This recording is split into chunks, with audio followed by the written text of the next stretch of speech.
Hello and welcome to the Unofficial Controller Podcast, your weekly gaming podcast, episode 153, Hogwarts Legacy, the best licensed game of the year. With me, George, and as always joined this week by RGT and Seb. Hogwarts to my warts down there. How's it going? It's going better than you're down there. Yeah. What Probably an intro. In true Hogwarts style, I should probably smear some Wiggle-Well potion on there. But as my potions teacher taught me last night, can cure a lot of things, but not everything. Gentlemen, let's start with you, RGT. You've been AWOL. No letter from Mumsy about where you've been. What have you been up to? Busy with work, but also been playing a lot of games. Unacceptable for a gaming podcast. Heretic. Yeah, and different games. Wow. Okay. That's the big news of the show. That's the big news. Well, we'll get into that. Before we launch into that, Seb, how's your week been? How are you feeling in yourself? Been good. And power levels over 9,000, and everything's pretty good. It's Super Bowl Sunday here, so excited about that. Gonna eat a whole bunch of junk food and watch the big game. Wow, sounds like my everyday. News from the front line of gaming. Bobby will be back with us next week, so the real hero of the show is back. You can all breathe a sigh of relief, which is excellent news. Looking forward to welcoming the gaming mastodon with the face of a cherub back on the show.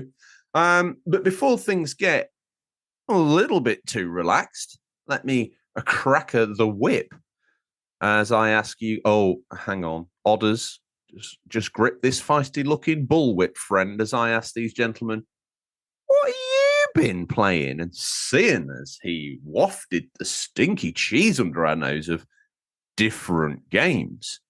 And before we get into it, I must veto all talk of Hogwarts Legacy until after the news. Mm-hmm. Fair enough. Okay. Done. RGT? Yes. What have you been playing? Right. We're going to need a drum roll here. Listen. Oh, wow. Finished Harvestella. Repeat. I have finished Harvestella. Rewind. That's amazing news, but Seb's initial drum roll sounded like he had kind of, I don't know, glitched. It was like he had loaded drum roll noise. It was like, It sounded like crying.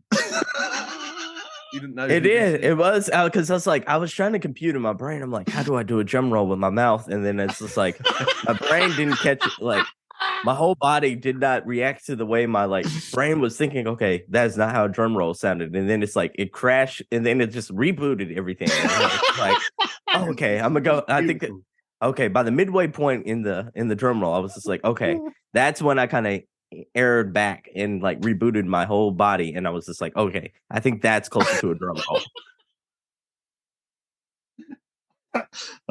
George is gone. I just saw this big circle on your face. It just was like loading. It was. It really was. Buffering. Okay, that all to one side. Please tell us about you finished Harvestella. Yes. At this point, it's banned from the show. It's dead. It is gone. You won't hear of Harvestella anymore. It is dead. Was it any good? No. How many hours was put into the final boss into the final game? That's what I want to know. How many hours did it take? The final boss wasn't too bad. Actually, George helped me with that because I kept getting the final boss down, all his health down, and then he just wouldn't die. And then George said, well, maybe you have to do a special move or one of your special magics on him to kill him. And I thought, I'll try that. And that was it. You had to just finish with a special. So I think in total, lesson, mate. Always finish with a special. Yeah. You know how to come back for that one. You threw me. See, his brain was rebooting now. His brain was rebooting. Anywho, I put about 120 hours in, I think, in total. Okay, that's not bad. That's not bad. So overall, did you love the game? I really did enjoy it. I mean, I'm not normally into JRPGs, and I suppose this is a JRPG action one. But yeah, I did really enjoy it. It was a good story. It was a bit complicated story, but really quite interesting. Bit of time travel and links to Earth and bits and pieces. So yeah, I really enjoyed it. It was nice to get. Once I was about 80, 90 hours in, I had to see the end game and get it done. But yeah, really enjoyed that. So you won't be hearing of Harvestella anymore. Spider-Man, I have finished that PS5 version, the upgraded version. I just need to. I've got one trophy left, and then that is done for platinum. I'm loving that though. That playing through that, I've put 50 hours in that. I'm absolutely loving that. That is absolutely phenomenal. It's just the upgraded graphics. I've been playing at 120 hertz, smooth. Just getting back in that world is phenomenal. And then you start to realise how good Insomniac are at these sort of games. Absolutely brilliant. And on your recommendation, Seb, I've started playing a little bit of the Night Witch. Yeah, how you liking it? Yeah, very, very good. I've only just done the first level, so I've only played sort of about an hour in. But yeah, really good. Yeah, it's good for an indie game. There's quite a bit of love gone into that. I think it's a good little story, lovely graphics, great controls, and it's something that little bit different. It reminds me a bit of was it Death Smiles on the Xbox 360? That sort of shooter. I got that vibe. Yeah, it reminds me a bit of that. But I'm looking forward to getting stuck into that this week. So that's been very good. And the other thing was yesterday starting Hogwarts Legacy. So which trophy do you need for Spider-Man? All the suits. Okay, that's not too bad. Yeah, when you start your second playthrough, that will pop because that will be easy to get hold of. Yeah. I've just got to do the new game plus. I've done all the other trophies in one game. I'll start new game plus this week. Wait, hang on. What about upgrade all your gadgets? You don't have to upgrade all gadgets for trophy. You do go into your trophies and start looking at the supplementary content. Yeah. RGT. You go in, and then there's like a new game plus one, and then there's a remastered one, and but I mean for the platinum, for the upgraded one, that's on a separate little trophy list. Are you also getting the platinum for the DLC like all the DLC ones too? Because there was like a separate platinum for that, I believe. Yeah, I'm just doing the main story at the moment, platinum that game, and then I'm going to go into the DLCs and play through. I see that remastered package sitting on my hard drive for as long as I have a PS5 because it's just I'm a bit bored. I'm between games. I know what I'll do. I'll dip in here. Yeah, the controls are brilliant. You can just jump in and out. Some games you need to remember all the controls. Not with Spider-Man. You just jump in. You're around the city. There's a lot of muscle memory in that game. Have both of y'all updated your SSDs in your PS5s? No. I will be doing that this year. Sorry, Carol George. I was going to say I'm also going to give the PS4 Pro an SSD upgrade as well. It's going to get the PS3 effect. Yeah. I haven't. Yeah, I'm quite good with my management. I've always got 200 gig spare when I finish a game. Delete the game off the drive and just keep obviously keep the save date and delete. I think if you live like that, for the most part at the moment, the storage upgrade seems a little bit unnecessary. But I'm sure the time will come. These games are getting massive. They're getting really massive. So I was just like, you either gotta have the SSD or like I usually have like a portable SSD attached to one of the back like slots in there, the USB slots, and like I have all my PS4 games on that portable SSD and run them straight off of that hard drive, and it's almost to the same effect of having them on the PS5 natively. It's a good idea. Yeah, I've got a friend who does that. Just has all the PS4 versions on a hard drive at the back. It's a good idea, really. Keep them stored separately and just leaves you space then for your PS5 versions. Yeah, for sure. Is that you gamed out, RGT? Obviously, you can't talk about HL because that's what the show's built around. Okay, then Seb, what have you been playing? Man, I have been playing just a little bit of everything. Been jumping back into some of the nice things that I kind of missed throughout throughout the back half of the year. So I've been kind of playing that. Been playing those games, polishing it up. Hi-Fi Rush is like a treat in a gym. Absolutely a game of the year contender at this point in time. So I've been playing through that, and that's been amazing and fun. So I think Hi-Fi Rush has been taking over most of my time outside of the topic of the show. Okay. Well, that just leaves good old me. I'm trying to think what I have been playing. Been playing some Death Stranding, Director's Cut. Absolutely still loving that. I don't know what it is about the game. It's beautiful. Off the back of that, I decided I've never played Metal Gear Solid 5 through. I've played the Phantom Pain test bed, I suppose, and enjoyed that. But getting into 5, I've actually been really enjoying that. It's a nice amalgamation of a few games that I've enjoyed. Peace Walker on PSP and Metal Gear Solid 4, and in a way odes to retrospectively Death Stranding as well. I know that it followed those games, but you can see the genesis of it in there, which is wonderful. As always, some Chase Horizon Express that never seems to go away. But you'll be pleased to hear F1 Manager has been deleted from the hard drive, and the disc is back in its box, and the box is on the shelf. Platinum. Oh no! Extracted. Oh no! But don't you cry about that. There's nothing for you to worry about there. All done. I think I've seen everything it had to offer, if I'm being honest with you. And then trying to think what else I've been playing. That might be just about it. I did forget a game, actually. I remembered a game. I got another platinum as well. Oh, look out. They're dropping like rain.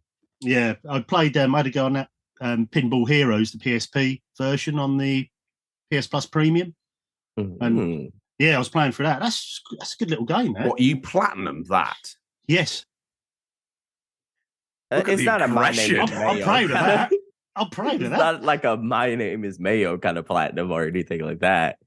No, it's not quite that bad. I mean, it is a little easy, but it's not quite that bad. How long did it take for you to achieve the platinum? And was there any skill involved? Oh, I was playing that for a good sort of 10 minutes.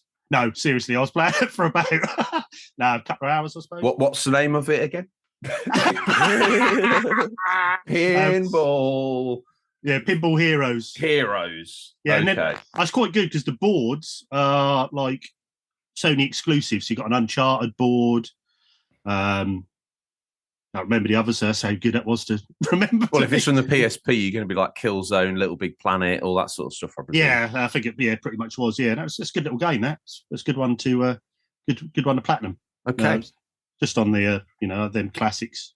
On the so PS George, Plus. it seems like you're marathoning through Hideo Kojima games, so to speak. What's going to be next on your list after Death Stranding? Death Stranding 2. This is a revisit to Assassin's Creed when you just went through the library.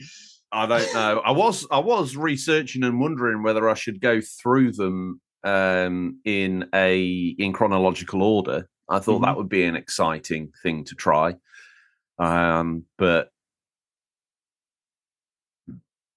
I don't know how sort of swept up on that idea I am, and whether I want to play the sort of, I can't remember the system they're on, but let's say the NES original. Don't think I've got the patience for that, because I remember when I had a Game Boy and there was Metal Gear on that, and I was like, yeah, well, you can all have your Metal Gear on PlayStation. See if I care. I got Metal Gear on the game. Oh no. Metal Gear on the Game Boy, it's not what I wanted. It's different.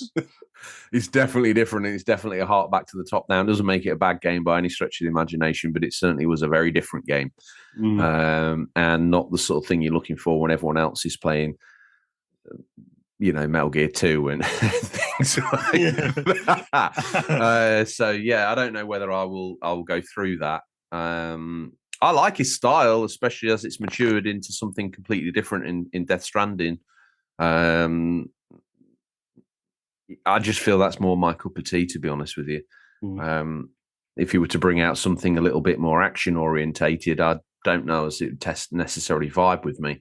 I like the forgiveness of Metal Gear Solid 5 for sure. You know, the large open areas that kind of do what you want and get away with it. Whereas in earlier Metal Gears, you could forge your own path, but there were certain things you just weren't going to be able to get away with. Combat encounters and things like that weren't necessarily as easy and more and quickly led to a game over rather than don't worry about it, go on, just run away 10 miles in the other direction on your pony, let everything simmer down and wait till nighttime and come back. It just seems to lend itself to probably a more casual Metal Gear fan, and certainly someone coming at it from the other way round. The wrong way down a one-way street, that's me. Let me ask you then. Before you segue into the news here, a whole bunch of the games were announced for Nintendo, especially, you know, being the Nintendo Online collection for the Game Boy and Game Boy Advance. If this had been announced for that collection, would you have jumped back in? If Metal Gear had been announced for the Game Boy collection, so I could play it on the Switch. Yeah. No, I'd actually treat that announcement with fear and revision because it would be like I almost would have to do it now, and I don't really want to. But no, that, you know, from a historical legacy, I think it would be good that there was a platform where it was all available. Now, I'm sure I've got on PS3, maybe, and maybe on Vita, but I had I've got an HD collection, but I haven't got the Legacy collection. I believe the Legacy collection holds all of the games to that point on that platform. Yeah. And if anyone's got a spare copy holding up the TV unit, give me a shout. Would be doubtful. I've tried to track it. I like to track down games in the wild. I don't like to just revert to eBay. I feel it's cheating a little bit. I see CEX as the wild. Don't get me wrong. I know it's a place where games get sold. So if I see it in there, happy days. And I've seen it in there once. But it was being sold without the other stuff, like the slipcase and the book. And I just thought to myself, I'm not paying full whack for a third of the meal. It'd be like coming into a restaurant and RGT saying, here, have what's left on my plate. And then the restaurant giving me a bill for that. Technically, I suppose they'd be in their rights because I'm using their electricity and air. But other than that, I've not really done anything. So, a half-finished RGT meal.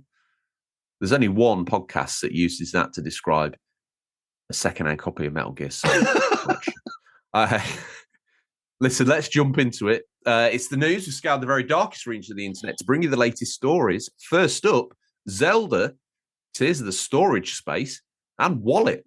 The Legend of Zelda Tears of the Kingdom has been in development for many years now, and it's suspected to be a rather big game.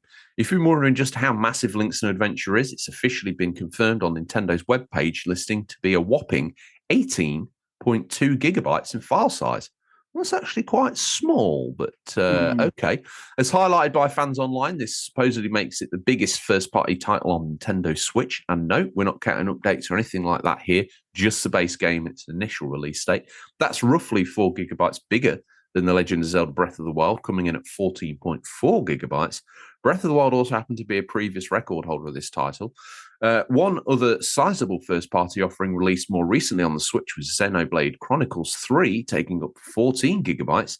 Tears of the Kingdom cost an extra $10, with the price marked at $69.99 US. Nintendo has publicly stated that it does not plan to make this a trend and decides pricing on a case-by-case basis. The file size may have played a part in this decision. Gentlemen, a little bit of interesting things to break into there. Obviously, we had the Nintendo Direct, and that was all exciting and good, and we got some great bits of info from there. But the big resonator on the ground is this new price. I would say it's justified if the game's as big as people think it is, if it's all new, if it's got new mechanics and other stuff. There's people still playing the original Breath of the Wild game, and they haven't even touched the sides, and they're still playing it. So to charge another $69.99 for that, if we break it down on a pound to hour ratio, I'd imagine the first game could probably run you into the 300-hour mark if you just want to be a completionist and run around, see and do everything without a guide, etc. That's an awful lot of time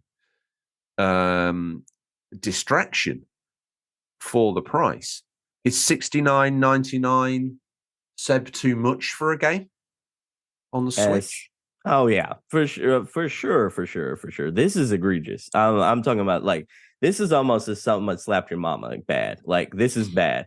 I'm gonna be real with you. Like the blasphemy here of like, so you just put out a game in Pokemon and Pokemon Violet and Scarlet that ran as bad as cold syrup, and your hardware is 7 years old right now, and then in mid generation, you decide you want to charge an extra $10 just because a new Zelda game is coming out, and yeah, the argument here is that it's slightly 4 gigs bigger, and it might take you up to 300 hours to beat. So does Skyrim. So does any other third party game. Like it's like you get Harvestella, took RGT 10 years to beat at this point. They had no business charging. They had no business charging $70 for the game. This is ridiculous.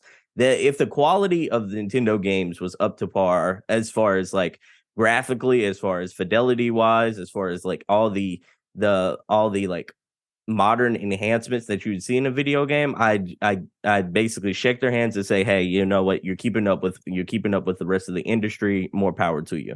But you're behind in the rest of the industry in all these facets, and you want to charge $70? Hang on though. Let me dodge the spit and the vitriol.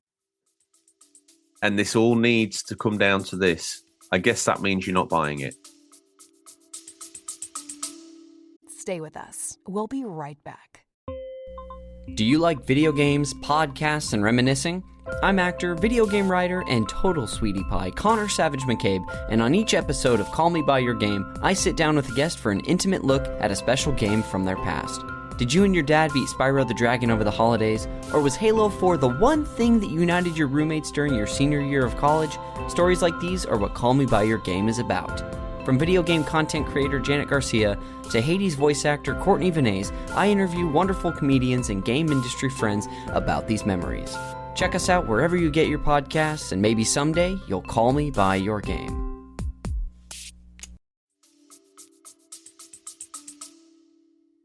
I'm gonna be real with you. Like I'm to that point to where I'm like, I'm to that point to where I'm like, this isn't a make or break. Like this isn't a make or break. Like, oh my god, I'm gonna have to break on my morals for this. Like I'm to that point to where I'm like, Nintendo's done us dirty. And they've done us dirty for a while now. And I know everyone's got their price, so to speak. And I know, like, if this was, I know I would probably be like caving if this same thing happened, if this was God of War. So it might be a franchise thing. But it's also to the fact to where I'm like, we're mid-generation. If you were to put out a new Switch, like a Switch 2 or a Switch Pro, then I'd be more power to you. You're now like, I would love it if they called it Super Switch. I was laying in the bath last night and I thought to myself, sat bolt upright in the bath, I thought, yeah, they need to call it the Super Switch. Twice as powerful. Yeah, absolutely. Yeah, all that branding from the 90s SNES needs to get rehashed and thrown on the Super Switch. I'm right there with you. As the rubber ducky was floating right beside your body, you were probably like, "Hey, that would be the perfect name." I understand, and I'm gonna pass it off to RGT in a second. But I'm like, I don't think that. Where's the warrant here of like, hey, we needed a $10 price increase? No, where's it? Because it's like 4 extra gigs. Imagine if like any other third party or first party game just decided they wanted to charge because there was 4 extra gigs. We would be rioting in the streets. Let's be honest. I'm like, they're doing this because like the market and the economy is leaning towards that $70 price point. And that's a fair argument, but like but everyone else has transitioned into giving you a bigger bang for your buck because of the economy, because of like the new consoles they put out. Nintendo's holding back. They're saying, hey, we're not in the game to update the Switch right now. Like what you see is what you get right now. So, but we still want to charge you an extra $10 just because everyone else is doing it. I mean, just because it's a Zelda doesn't mean they can like quote unquote do that and not receive any backlash from it. So yeah, I think this is egregious. Well, how do you feel, RGT? Yeah, I think I'm with you 100% on that. I think if they launched, like you say, Super Switch, Switch 2, Switch Pro, whatever it is, Rubber Ducky Switch, George's bath time Switch. I tell you what, let's all just take a moment to think about Rubber Ducky because it's seen. It's seen some stuff. Rubby Ducky might just be the Ray in disguise. Yeah. It can be anything to anyone, you know.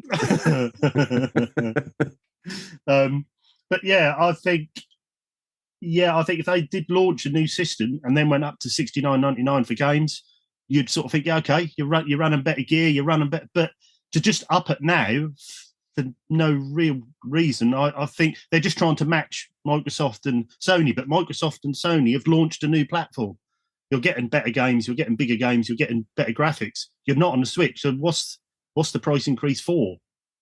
To pay for the Super Switch. Yeah, well, I was really looking forward to this game, and this has actually made me think, am I going to order this now? I don't know. How much was Harvestella? And let's be honest here. 35. Here's another point. Like, let's be honest here. Here's another point. Nintendo's games never go on sale. Go on sale. So this game is this game is going to be locked at $70. And how do you choose on a case-by-case basis what game warrants $70 at this point? I'm like, is Metro Prime 4 going to be $70? Pikmin is still at $60, but is it because it's coming out a little, around that same kind of time as Zelda? Is it because they don't feel like it's as quality as Zelda? Is the new Donkey Kong going to be $70? Because I'm gonna be real with you here. I think I'll also have a problem if they get to the point this time next year and all the Mario sports games are going to be $70 when all those games have been dirt trash for the last 5 iterations, whether it be golf, whether it be tennis, whether it be strikers. All those games have been poo cheese. So I'm like, oh, you're gonna charge $70 for all that? No, come on, man. Come on, man. This is slap your mama bad. I'm sorry to interrupt. It's Harvard. Going back to the question, RGT would you have paid $70 for Harvestella? No, and I mean Square Enix have been on this sort of level now of bringing reduced price games out. So I think I paid on launch. I think I paid $39.99 for Harvestella. I think it's picking up $35.30 now. I tell you what, one thing. My takeaway from this is, the T-shirt creation department have literally just had their inbox filled. They're like, well, all these comments from Seb, we could do a T-shirt on every one of these. Poo cheese, slap your mama bad. Pick up your sticks or don't come at all, or whatever. I got some lines for days, but I mean, everyone else in the industry also comes down on price as their games come out months after release. God of War right now can be found for $40 or maybe even $50 depending on what outlet and retail you go to. And Nintendo games aren't going to come down in prices. I just looked on their website right now, and I looked on Target right now. Zelda Breath of the Wild is selling right now for $60 and $55. Breath of the Wild. That's mad. Probably still the best game on Switch. Yeah, I'd agree with you on that. Yeah, definitely. But yeah, I mean, going to the memory size, I think it's quite impressive how they get a game that big for that small of memory nowadays. I think 18 meg power. Yeah. Blast processor. But yeah, 70. No, I'm not buying that. I think that's a cheap shot. I think. Give us some new hardware. Let me jump in here and play devil's advocate. I'm okay with it. I'm okay with it. Right. Why? I don't buy any of their stuff, really. Barely at all, if ever. But if they want to crop out a new game and they say it's going to cost you $70, and as I said to you, if it was any other medium, I would find it egregious. But in a video game that's going to be, if I find out it's not as large and doesn't take as many hours to complete as the previous game, then I will weigh in and say, I think that's a little bit much.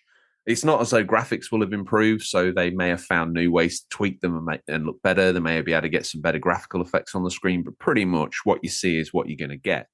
But if there's 400 hours in there, people pay for a family to go to the cinema. They're paying damn near £80, £80 to do that now. They want the nice seats and the food and all that. That's 2 hours of entertainment. So when you break it down price per entertainment, now when you look back, you think, well, $70, yeah, even if it only lasted 70 hours, that's $1 an hour. I'll quite happily go into a bodega or Starbucks or whatever, and I'll pay $3 for a coffee. Is that egregious? Yeah, I mean, it's not, but and we're not arguing about the $70 price point in the whole landscape of video games being egregious. It's the narrative behind Nintendo doing it at this stage of the game without a new console, whereas they've just had a game, one of their first party mainline games, run absolutely slower than a snail in traffic.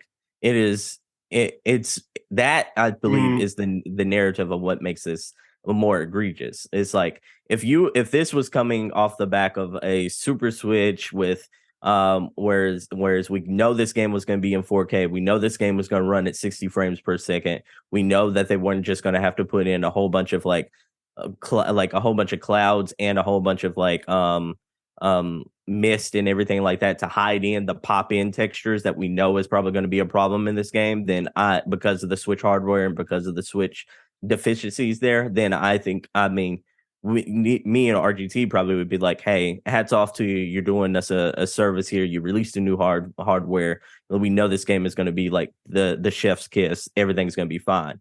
But I'm like, let's be honest here, they're not on the same plateau as the PS5, they're not on the same plateau as the Xbox Series X. Well, they've painted themselves in a corner. As soon as the Switch launched and that transpired to be their main console they were backing, they were ditching handheld consoles, the 3DS, the 2DS, the Game Boy style, and a home console. They'd pushed those together into some sort of weird baby, and they've pushed it out with the Switch. I did think to myself, they've backed themselves into a corner now. This is literally their model forever. And I think this is a result of that. I think to get the technology they need to compete with PS5, PS4, even Xbox One, really, down into a system that can be on the big screen and at home, and Nintendo for the first time having to start messing around with 4K textures. I mean, people have moaned about the incubation time for Tears of the Kingdom. If that was at 4K or 8K, we'd probably never see it, and it'd be $400. It's not true, because like I would say like 2 years ago, I would have believed you. I would have said that's the narrative, but we have the Steam Deck now. The Steam Deck can run things at 4K on my TV right now. And there's no way Nintendo can get behind something like that. It runs hot. It's not kid friendly. It's big. It doesn't take a lot of charge. Steam Deck's amazing, Seb. Don't get me wrong, but it does not hold a candle to the build quality of a first-party Nintendo platform product from a kid-friendly. The Steam Deck could not survive being thrown in the footwell of a Ford Ranger, have sweets and gummies smeared and rammed into it, and then pop spill all over it while the kid wipes its nose on it and sticks stickers over the fan ports. That the Steam Deck is a older person's, more of a you or I type machine. It's not the sort of thing you're going to pass to a rabid 8-year-old who wants to see Minecraft. I think Nintendo, if they are bringing that new hardware, it's got to be some sort of hybrid. That's got to be 1080p in your hand, and then something in the dock that makes it 4K on the screen at home. It's got to be something like that. And will they go that route? They've backed themselves into a corner again. It needs to be 4K on the handheld. I mean, it doesn't necessarily have to be 4K on the handheld. The Steam Deck isn't 4K on the handheld side of things. It's just handheld. It's just 4K when it goes to the TV. I'm like, but the screen is so small, we're not going to care about whether or not it's 4K on like the I've handheld. got 4K on my mobile phone. Yeah, I mean, but that's your phone at that point. I'm like, those are $1,000 devices versus $200 to $300, even $400 systems at this point. You know what I mean? I think that Nintendo have backed themselves into a corner. The only way out of it for them to come out with good hardware, your point about the phone being a strong one, is to slap a subscription scheme together for it. Else, I just don't see how they're going to be able to continue with this platform that they've developed, unless they now ditch the Switch and bring out a new handheld and a new home device. But I just don't think for them the appetite is there. As great as the Switch was for them after the Wii U, it almost has spelt the death knell. It was been that successful. I don't think they quite know what to do with it. And for that reason, I don't think they quite know how to engineer their way into a second machine. Here's something I'll say. And like, you know, I'm gonna say hypothetically, quote unquote, hypothetically, I know it can be done because on the Steam Deck there are people, and I'm not gonna blast their names out like that ran the ROM of like Pokemon Violet and Pokemon Scarlet on their Steam Deck, on the actual Steam Deck themselves. And this is hypothetically, by the way, don't come at us, Nintendo. Of like, and they ran it, and guess what they did? They hooked their deck up to the TV. It ran at 4K. It ran at 60 frames per second. The only dip it had was 50 frames. So I'm like, I know it can be done. You just like just put an SSD on there and then have the dock process at 4K, and we're happy. Like, so I'm like, the Steam Deck is doing everything that we want out of a Switch 2 right now. Let me ask you another question. Do we even... Nintendo are selling Switches gangbusters. It's started to tail off a little bit now, but it's, you know, at this moment, they're probably approaching market saturation. I think the Switch is going to probably eclipse the PS4. It's going to probably end up being the best-selling console of all time. I think it's already beat the PS4. It's already beat the PS4. It's after the PS2 now. Okay, I knew it was close. It was going to happen any time, so it's done it. Well done, Nintendo. Well done, Mario. It's a me. You know, they've got a lot of... I don't know if they even need to. I should think the powers that be, they're just wondering how they can... Before we get a Super Switch, they are going to have one more last hurrah out of the Switch as it is. It's going to be... Remember that Wii that was like completely stripped down? It was like a black and red Wii Mini. Yeah, the Wii Mini. Mm-hmm. Yeah. We'll get a Switch Mini before we get a Super Switch. Because we already did. We got the Switch Lite. We've already gotten every iteration. There's another iteration beyond the Switch Lite.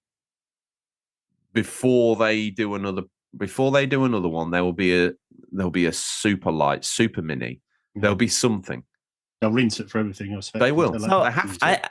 I think the comparison is closer almost to that the 3DS, to where like they went that 3D XL, and then they went the 2D like the 2D 3D, I mean the 2D DS. So yeah, 2DS. Thank you. I forgot the name of that. But yeah, I think that comparison is almost more apt, and we've already seen every iteration of that, because like where the 2DS, we've already got the Switch Lite, and whereas we got like the 3D XL, we've got the Switch with the OLED screen. So I'm like, I think at this point, do you know how like mad fans would be if they just came out with a lighter version of the Switch right now and just said, hey, we're still going to charge you $70 for new games, and we've just come out with a more underpowered console that's already a PS3 powered console when you compare People it to... said they would riot when the OLED came out because it wasn't the Switch 2. And I don't remember seeing any news reports detailing a load of rabid Nintendo fans clutching a rather bedraggled looking Pikachu and a placard saying death to Nintendo. No. They all said that, and then the next morning you found them in the Target queue hoping to secure themselves. Nintendo fans are their own worst enemy, Seb. They'll say, oh, this is egregious. Then the next day you find a transaction in Target for an OLED Switch. Come on. Yeah, I get it. And I mean, this Direct kind of like shadows everything that needs to be said about Nintendo fans, because like, for better or for worse, like the whole Direct was like 90% just old games, just ported over and transferred. There was only like 10% of those games that were actually like brand new games. So I get it. Like gamers are their own worst enemies when it comes to like capitalism and becoming shields. Especially Nintendo fans. Yeah, and I think there's that demographic as well with Nintendo Switch. You've got the older fans who are hardcore. You know, they had the NES, they had the SNES, they buy everything Nintendo, they buy every amiibo, they love it. The younger fans, they love their Switch. They're bright, they're colourful. They got loads of younger people's games. They aren't worried about the screen resolution. They aren't worried about that. So the mums will always buy a Switch. You know, everyone I know has got kids. The kids all got Switches.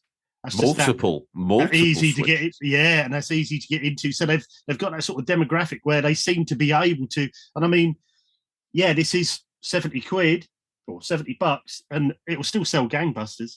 It's still going to sell. It's going to sell gangbusters. It will sell because they've got the mix of the younger generation who love a Switch and can take it in the car when they go out with mum and dad, and you've got the hardcore fans that will buy anything that goes Nintendo. So they've sort of got that going for them at the moment. Well, they will, you know, and even like I say, we complaining about the price, but they still will sell. Hey, Yeah, that I was mean, sell. you're right. This is gonna do tremendously well. It's just like it just strikes me as like greedy capitalism Yeah, and all yeah. sorts of wrong at this point. And it's worth pointing out how bad this is, but it's all gonna fall on deaf ears because this is still gonna sell. There's no form of capitalism that isn't greedy, and that's the world economy we've locked ourselves in. Prices only go one way. It's sad, but it's true. Give us someone, save us from this Nintendo fest, and slap me up with some more news. All right, PS5 leaves Japan, last seen Chinese border. What? Sony is selling a lot of PS5 consoles in its native Japan right now, but physical software sales are non-existent. In the latest Fayamatsu report, the manufacturer moved almost 100,000 units, but not a single box title could break the software's top 10. They only needed to sell over 4,480 units to even make the cut. Even if more and more people are buying digitally these days, that there's a staggering discrepancy between hardware and physical software sales that's impossible to ignore. One theory suggests that a chunk of the stock may actually be making its way out of the country. Photos and comments in Twitter suggest what consoles are being snapped up in droves and shipped to China, whereas the weak yen makes this a viable business strategy. Sony does officially flog the PS5 in China, but it's a locked version, which is restricted only to software approved by the government over there. Japanese units are naturally unlocked. While it's difficult to get a feel of how just widespread this practice actually is from the thread, it would help to explain why software sales are so weak on the PS5 right now. Then again, it raises some interesting questions about the Japanese market. Are gamers uninterested in the console entirely? Are they simply fighting a losing battle against exporters who are shipping all the consoles overseas? It feels unlikely that tens of thousands of consoles a week are being sent to China. So then, what's going on with the system's poor physical software sales? Dun, dun, dun. I think this is just endemic of what's happening. I mean, it sends shudders down the spines of people like me and RGT, who surround ourselves in boxes of decaying plastic with boxes of decomposing silicon inside. A fool's errand, if ever there was one. But Japan, it's always been known to be struggling for space. You see the houses, they're small, they're tiny. I would like some more breakdown of this report, like which version was sold. Was it the disc-based one or was it the digital only? I think that would probably add a lot of light to this and explain it. It's also quite scary to think that 4,480 units sold could break into the top 10 in Japan. That's terrifying, but it's probably endemic of the physical sales situation as it is. I still advocate for physical sales. You do end up getting the game a little bit cheaper. So this is what I don't understand, and I know they need to I know they need to protect their digital sales storefronts. But if I can get a game cheaper in the wild delivered to my door from Amazon, so the box is produced, the disc is produced, they're inserted, so someone's physically putting the inlay into the disc box as well, sticking in some HR health and safety warning, because you don't get a manual anymore. You just get a warning not to eat the box because it might be poisonous. I mean, natural selection at its highest there. And that ends up being, and delivered to your door, ends up being more affordable than taking it off the digital store. People are doing it, seemingly in the UK in their droves, seemingly in the States in their droves, seemingly in Japan in their droves. Not only is this scary that all these consoles are possibly making their way across the border to China, I guess if you bought an official Chinese PlayStation 5, you're still waiting on the release of the Monkey Woling Fallen Dynasty game. I don't even know what they're allowed to play over there. I shouldn't think it's very great, but if you want to play God of War, one would imagine you've got to get yourself one of these grey import PS5s. I just found the whole article quite interesting, really. You know, what is going on over there, RGT? What's your take on this? I'm with you, really. I mean, I find it as a physical collector, I do find it quite worrying. That's quite a scary stat, that. And it is strange as well. I mean, for the numbers I find really odd. That is... And I knew, obviously, we're going more over to this digital side, but I didn't realise it was, especially, I know, like you say, maybe it is because there's less room over in Japan and, it's more economical for them to do it that way. But yeah, that's worrying, really. I think that's the stats of what's to come. Contact to me, listeners. Game collection up for sale from the Atari 2600 up to the PS5. Yeah. What am I going to put on the shelves now? I don't know. Well, that'll be like Back to the Switch again, where you get a code in a box. Literally. Yeah, I've not even had a few times for that. Where you go, oh, that's a cheap Switch game. You just see in a little corner, oh, it's just a code in a box. So we'll just have empty cases on shelves. I mean, that's, they're talking about trying to do the right thing for the environment, yet they're producing empty boxes for the collectors with a little code inside. You want a complete Switch collection? Fine. We'll have your pants down for it. Yeah. Seb, what's your take on all this? A lot of things, like China having weak sales doesn't really surprise me. Like the censorship over there is ramped up over the last couple of months, as far as like what they can and cannot do, and what media they can and cannot consume and such like that. So you got that factor. You also have digital sales are kind of taking over the gaming industry. They've slowly been increasing over the last couple of years as well. And then you also have the fact that, the economic situation of the world isn't as great as one would like to be. So there's a lot of factors here. It's kind of sad news all over the board. You kind of feel sorry for, the people who are kind of affected by this. You also feel sad for collectors. It's just sad news, man. Well, dry your eyes, everyone, because this next bit of news, RGT, what we got? Wake up, Alan. Alan Wake is an Xbox 360 gem, and ever since it re-entered the minds of us all via Alan Wake Remastered, we've been pretty hyped for the game's sequel.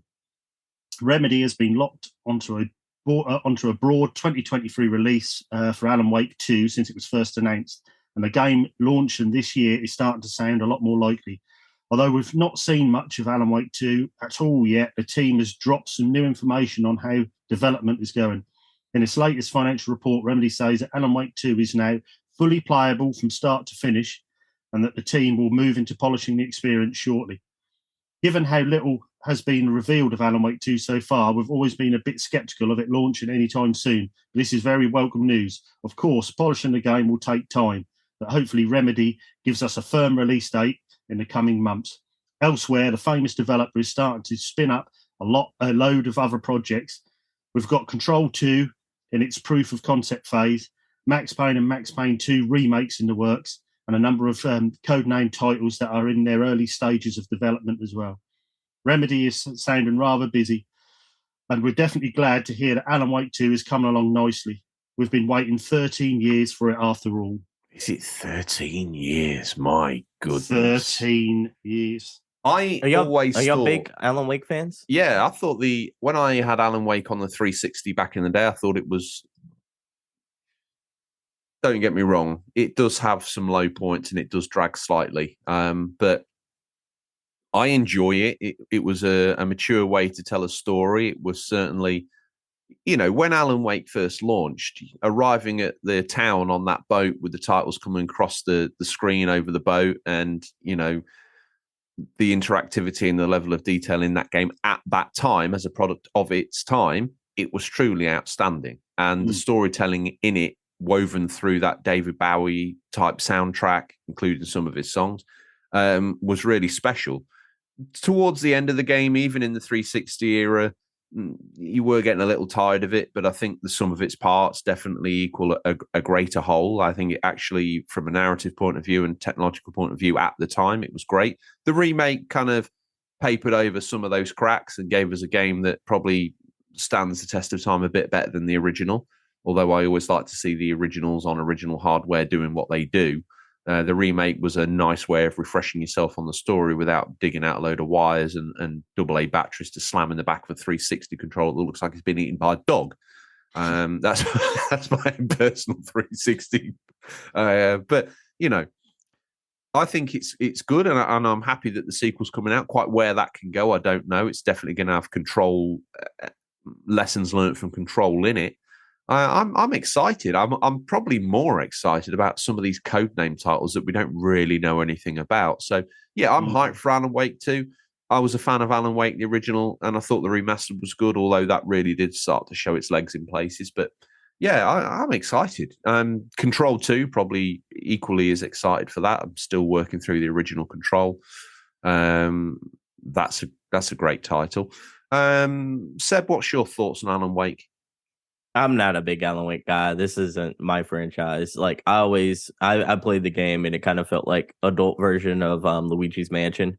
Is like kind of the vibe I got from it, and I was just like, this isn't for me. Also, full disclosure, I'm a chicken. I don't play usually like horror centric or like games that lean on this is like the supernatural vibe. Alan Wake's like super well. There's times where it can be quite dark, I admit, but for the most part, it's a little bit like an episode of the X-Files. Surely it's not that terrifying. I mean, it's like, from what I played of it, it didn't really just like terrify me to the same vein as like Resident Evil 7 Biohazard or anything like that. But, it's not quite my genre that I kind of like get super excited about. So it's kind of one of those things that's probably not for me. But like Control 2, Control is very psychedelic and trippy. I enjoyed the first game. I'm looking forward to what they can kind of like take from that and innovate and kind of like see what they can bring to the table for its sequel. But Alan Wake 2 doesn't really nothing for me. How about you, RGT? I haven't actually played Alan Wake. I've got George is back. He's like, you what? You call yourself a podcast host? Mm-hmm. I mean, horses for courses. You're a Harvestella guy, but you're not Alan Wake guy. I have got. I bought it to play, like I do most games. So I haven't got around to play it. I will play it. I think you'll enjoy it, if I'm honest. Yeah, I think I like to play it with Mrs. RGT. She likes the horror stuff, so we can play together. It's got Until Dawn vibes in. Yeah, I like that. In that, so I think that you will like it. Control. I didn't like Control. I know that's a bit of a. Most people love that game. I played about first 4 or 5 hours and just thought, this is doing nothing for me, this game. I found it quite empty. I don't know whether I went back, it'd be different now. So Control 2, no, I'm not worried about that. I don't know. I played it quite early on as well, Control. I don't know why it didn't sync with me, but I just found it quite an empty game, really. I didn't, It's not, I would say it's probably a game that doesn't sort of signpost itself very well. And I think that it doesn't really showcase exactly what it is in forms of game. It's a bit like Alan Wake. It's like, is this what is this? And it takes you a little while for it all to click in, but when it does, I mean, ultimately, just to sum it up, you take all the hyperbolas we say out of the way. It's basically a third-person shooting game with supernatural elements to it. Yeah. And they're far out, as Seb says. They're very trippy and some very strange things happen in the game. But it's Max Payne with a supernatural vibe, I suppose.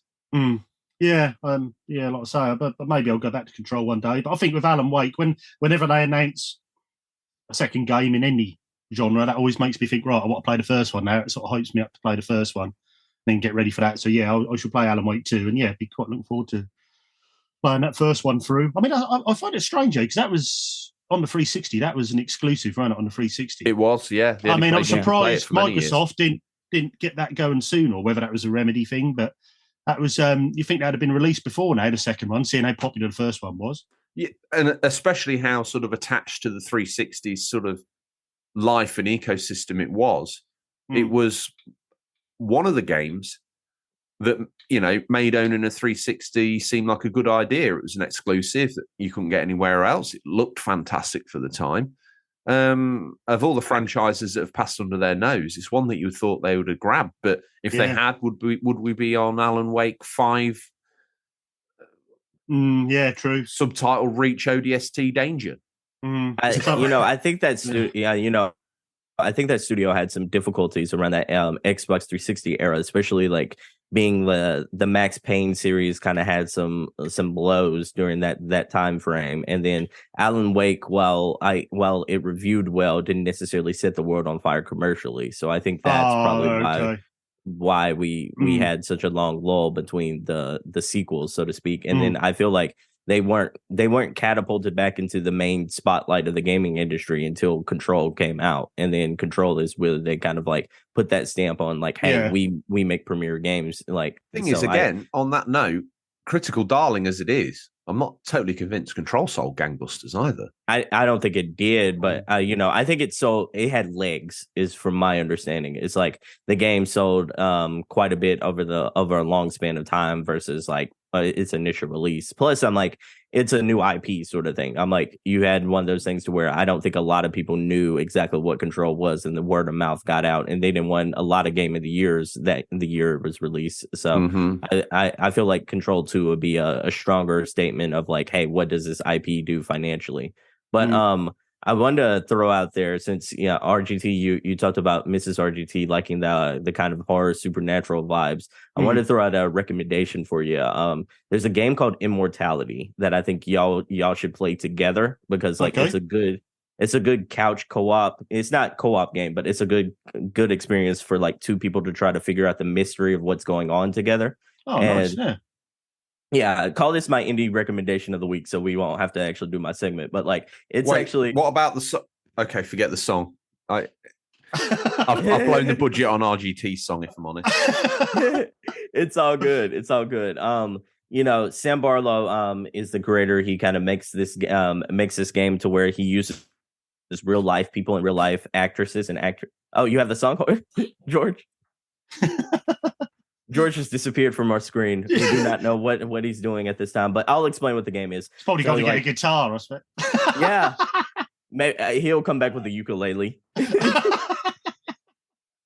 But yeah, it's a game made by Sam Barlow. It is a interactive game, so you're playing like there are real life people that you're kind of like controlling and you're kind of looking at on the screen, so to speak, and you're trying to figure out like. There was 3 movies, and they use real life actresses to kind of make the scenes from these movies. There are 3 movies that never hit the light of day, and this actress also disappeared from not only Hollywood, but no one knows what happened to her. And there's the what happens in those 3 movies indicate what happened to her in real life. So it's almost and you have to go and kind of look at pieces of those movies and see like little clues and little details, and your interpretation of what happened to her and your wife's might be completely different. And it's a fun game to theorize like what happened.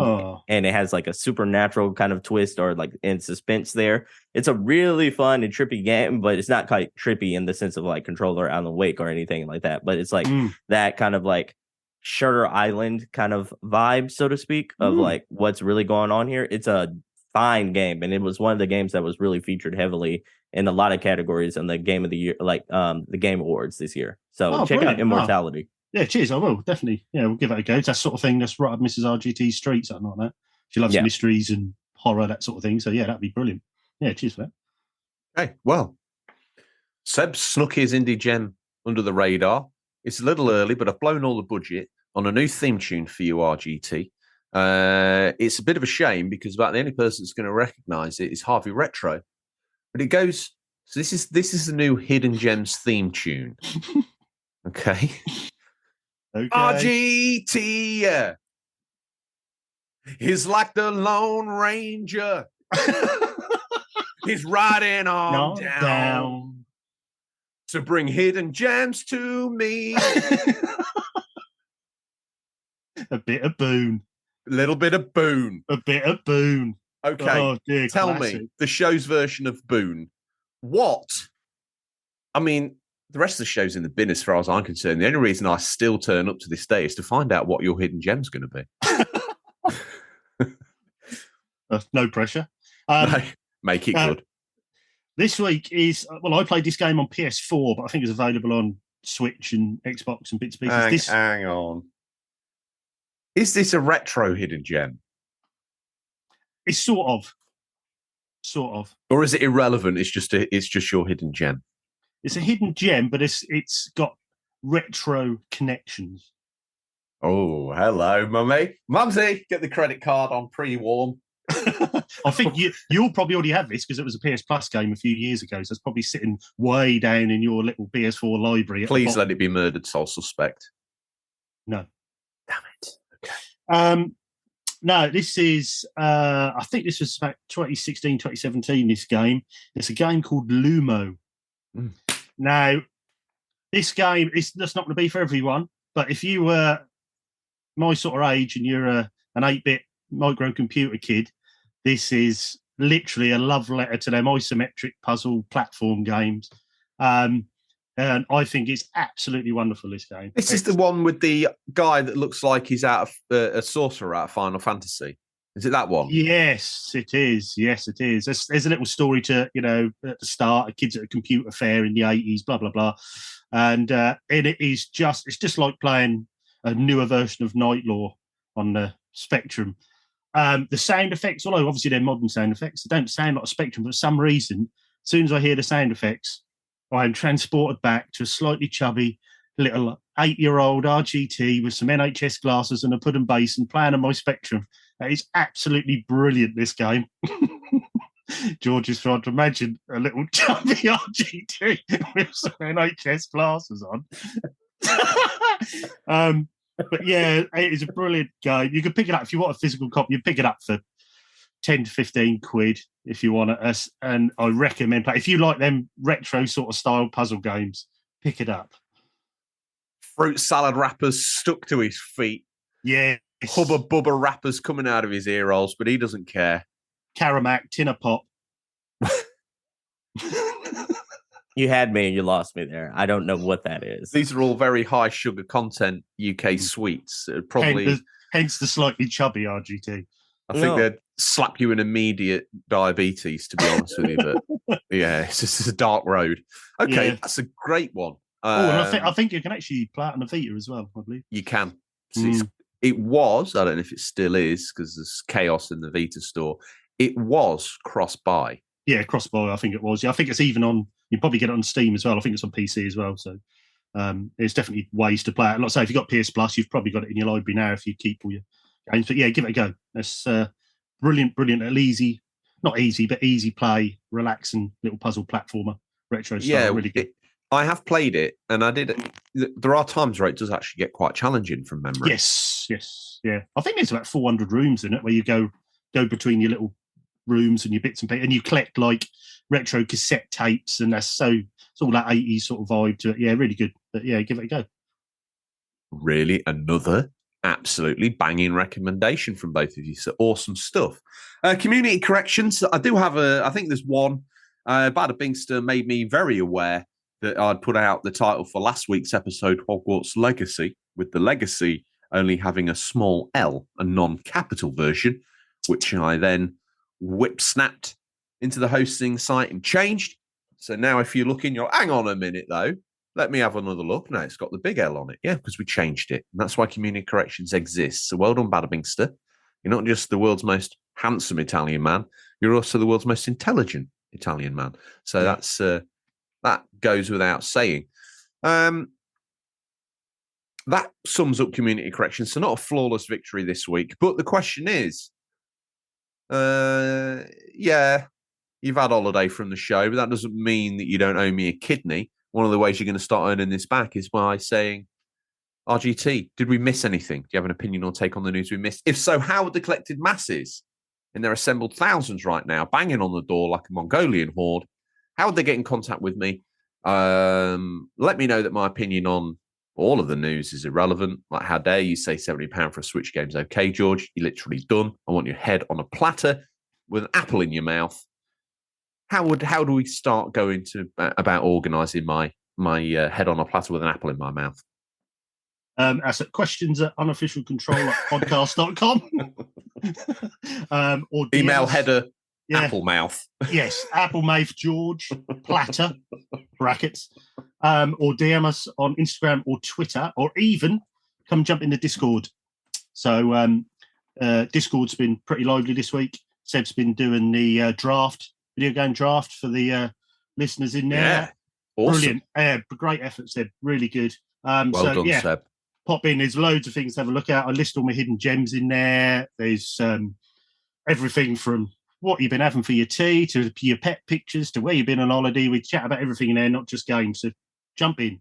Don't forget as well, squad up section. I see that gets used regularly. There's obviously the listener Stingray section where people showcase what they've picked up. And I'll be honest with you. I'm going to take a moment just to be absolutely honest with you. I like the Discord, but I'm in the background. I like reading it. I like I'm almost like a voyeur, a stalker, a digital stalker. I like to see what people are talking about. Whenever I'm on Discord, I feel like you're looking at me. And good. I'll be honest. I like because it. I am. Oh, you like it? Good. Yeah. And then you know when I'm there because although someone, and I don't know who it is, but someone uses what I would call my little "this is George's seal of approval" on there. The old school artwork, because I don't know how to upload the new artwork to be my my emoji. Okay, so I'm using the Sex Pistols emoji to represent my love for something. And sometimes I'll go on there and I'll read what someone said, and I'll be like, "Oh yeah, I really agree with that."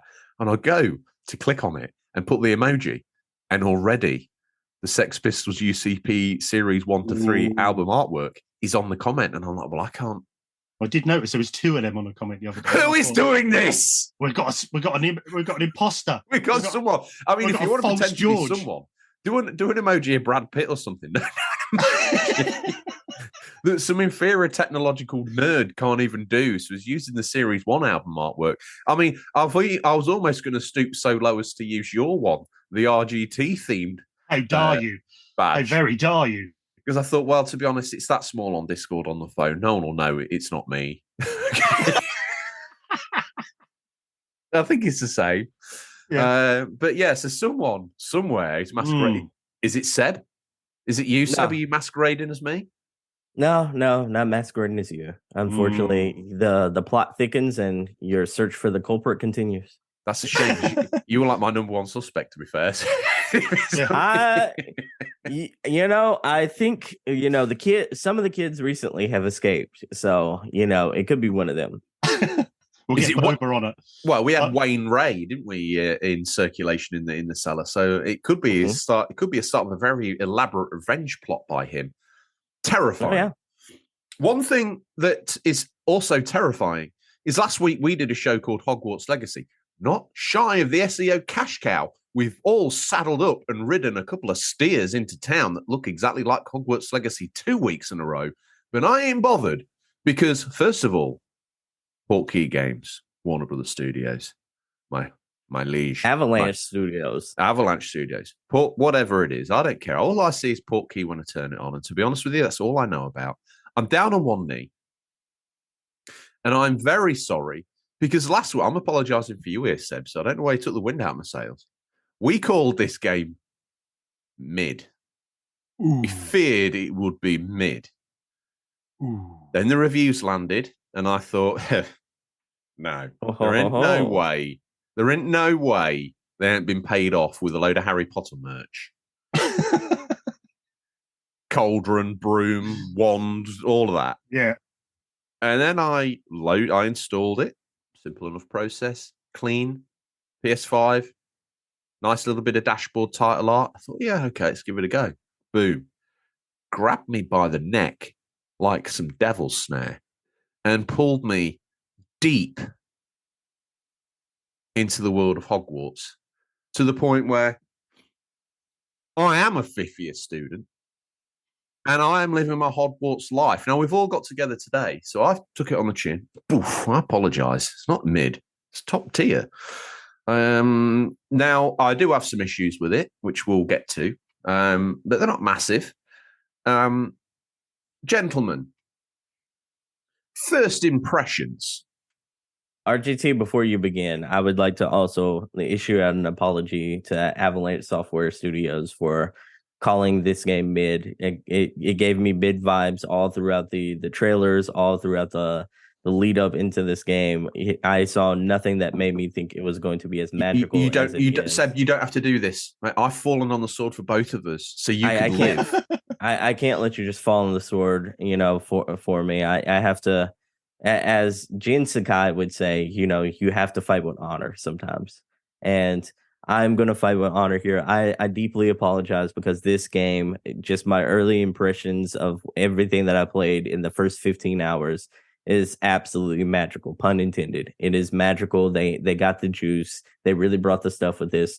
Now, is it going to be the best licensed game this year? I don't think so. I'm gonna still be real with you, but like as of right, what other licensed game? We got 2 heavy hitters coming out, man. We got Star Wars Jedi Survivor coming out, and we got Spider-Man coming out this year. Oh, well, 2. I suppose they're as licensed as this. Yeah, okay, fair enough. Okay. I'm like, is it going to be? I'm like, it's in contention, and I think that's impressive all in its own right. But like, well, while we're in the context of that, I am fast traveling an awful lot now already. Oh, so you've already hit that burnout of actually traveling through the castle. You're using the flu thing, so using the flu network. Well, to be honest, I'll meet you in Hogsmeade. How many hours have you played so far? Again, I don't know. I started it Friday at maybe 6 o'clock, 1800 hours, and it turned off at 0200 in the morning. It went on the next day at probably 1000 hours, and then went off at 2 in the morning, 1 in the half 12. Okay, so we're getting up there in hours. We're getting up there in hours. So maybe 18 hours plus. Okay, I got you. So out of everything you played so far, early impressions are like you're starting to get a little fatigued of actually traveling around on foot and on broom right now. It's the I haven't got the broom yet because I've been doing lots of side quests, but and I think the side quests are what probably suck the life out of it a little bit. Most of them are okay. There's a lot of talky, fetchy. And it might be the way, obviously, they've designed the castle to be as close to the real life castle as possible. But that doesn't present its way to being easily navigable. Now, I know you get the breadcrumb trail on the map. That's all well and good. But a lot of the side missions at the moment seem to have me trudging down the same corridors. They seem to have me trudging to the same areas, to the same rooms. And there's only so many times I can go to a certain area and be like amazed by it. Now, the graphical level of detail that brings it to life, like they're watering cans outside and the topiary bushes being cut and just little things. Like I've statues, the statues, man. The paintings, the whole bag of tricks, everything that you walk past and see for the most part jump is in astounding. Go ahead. What you guys, how you playing it? Performance, fidelity, what you playing? I always just play on the fidelity mode. I'm not overly bothered about 60 frames per second. I think it's one of those. I think it's an industry buzzword. It's just a load of drivel, if you ask me. See, I'm playing. Yeah, I play performance mode because I love the frame rate. Because I think once you go to that performance mode, when you go back, why did you do it to yourself? Yeah, but I did try that really high performance one. The 120 hertz one, and that's quite choppy. That sounds stupid, but that's worse than the performance mode. I'm not playing at 120 frames though, so maybe that's what that is. So I've had to. I always do balance. I always do the balance to where I'm like, I can do the 60 frames, but like give me as high as graphics as I possibly can at that perfect 60 frames. Yeah, if you go to that reel, because there's sort of 6 different ones, and if you go to that reel, it's an HFK, whatever it is, the real big one for performance. That does look, actually graphically, it looks a bit ropey. It's super smooth, but it does look a bit ropey. So I've gone with performance. I've just gone in the middle there for a bit, and that looks good and runs really smooth. But yeah, I did just wonder. Sorry, jump in. I wonder what you guys how you were running it. It's caught me out a few times. I think on this very podcast I picked out Kenner as being an issue. Yeah. Where it was actually, if you flipped it to 60, the game suddenly got a hell of a lot easier. But in this, the combat, so far, it's not that challenging. So I don't really feel like I need these, really Twitch-based reactions to enjoy the game. It's it's the choppiness for me. I mean, I first done it with Ratchet and Clank on the PS5, Rifts Apart. I was playing in the fidelity mode, and I thought, this looks gorgeous. I thought, I'm just going to try performance, put it in performance, was just like, wow, That is so smooth compared to the, and I've sort of stuck with that ever since. Seb's legally obliged to say this now. 4K. Okay, baby, let's go. Let's go. Oh, the way you said that, I got a twinge downstairs. I mean, I don't know about everybody else. Okay, Wow. baby. Okay, baby. Yeah, 4K is one of the best features of Ratchet and Clank that you'll ever find, and it's almost 4K is one of the best features you'll ever find in a video game. And no, I'm not getting paid by them at all. You must be. No, but all in seriousness, like I do think there's credit to what RGT is saying with the way you play a game. It kind of depends on what that game is as well. Like I think the action in this is a little bit on the sluggish side, to where like you don't necessarily need to have that fluidity of a high performance. That's my take. mode. Yeah, it's almost like, this isn't Bloodborne, this isn't Elden Ring, this isn't a FromSoft game, nor is it, a 4K-ristic kind of game as well. It's like this is almost slower pace, it's almost more methodical action. And even then, like the parry system that they have, the block system and everything like that, it's almost hard to get hit in some places. So it's like the pacing is so much slower than what you would probably need in a performance mode. That I think that balance mode is that perfect little sweet spot to where like you still get the beautiful graphics, you still get everything that you would expect out of like the game's performance wise, but then you also get that smooth buttery textures, you also get like the gorgeous ray tracing there. I mean, I think that's the perfect sweet spot for this type of game. But different strokes for different folks. But I think one of the things that really stands out to me is how well they nailed the aesthetic of Hogwarts, like how well they nailed like the aesthetics of this universe. And that's all I wanted to see in the most stunningly visual way I could see it, which is the reasoning behind what I did.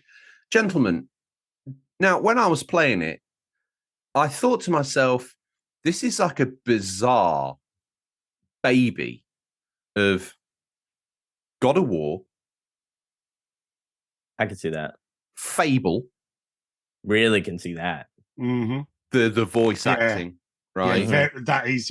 When you walk down, morning friend, how are you? It's like proper. As expected. All you're missing is the lemon line. The lemon line. Yeah. What's wrong? Mm-hmm. Go ahead, George. You got it. I don't know the lemon line. All I know is this. All right, chicken chaser. Oh, what was it? You look like you sucked on a lemon. Oh, excuse my accent, everyone. It's terrible, but I'm trying to think of the other. I also brought in some Star Wars Jedi Fallen Order vibes in there. It's an amalgamation of lots of different little bits. I'm not saying that they even probably took inspiration from this, but as I play it, I heard the voice acting and you meandering across a bridge into a big open green area and these little villages and stuff. And I was like, yeah, it stinks of Fable. Fable 2 really reeks of this.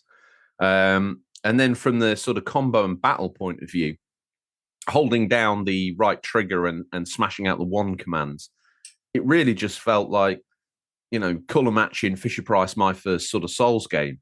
It feels like they've tried really hard to appease kids, to seasoned veteran gamers, Harry Potter fans, and everyone in between. And for the most part, I think there's something there for everybody.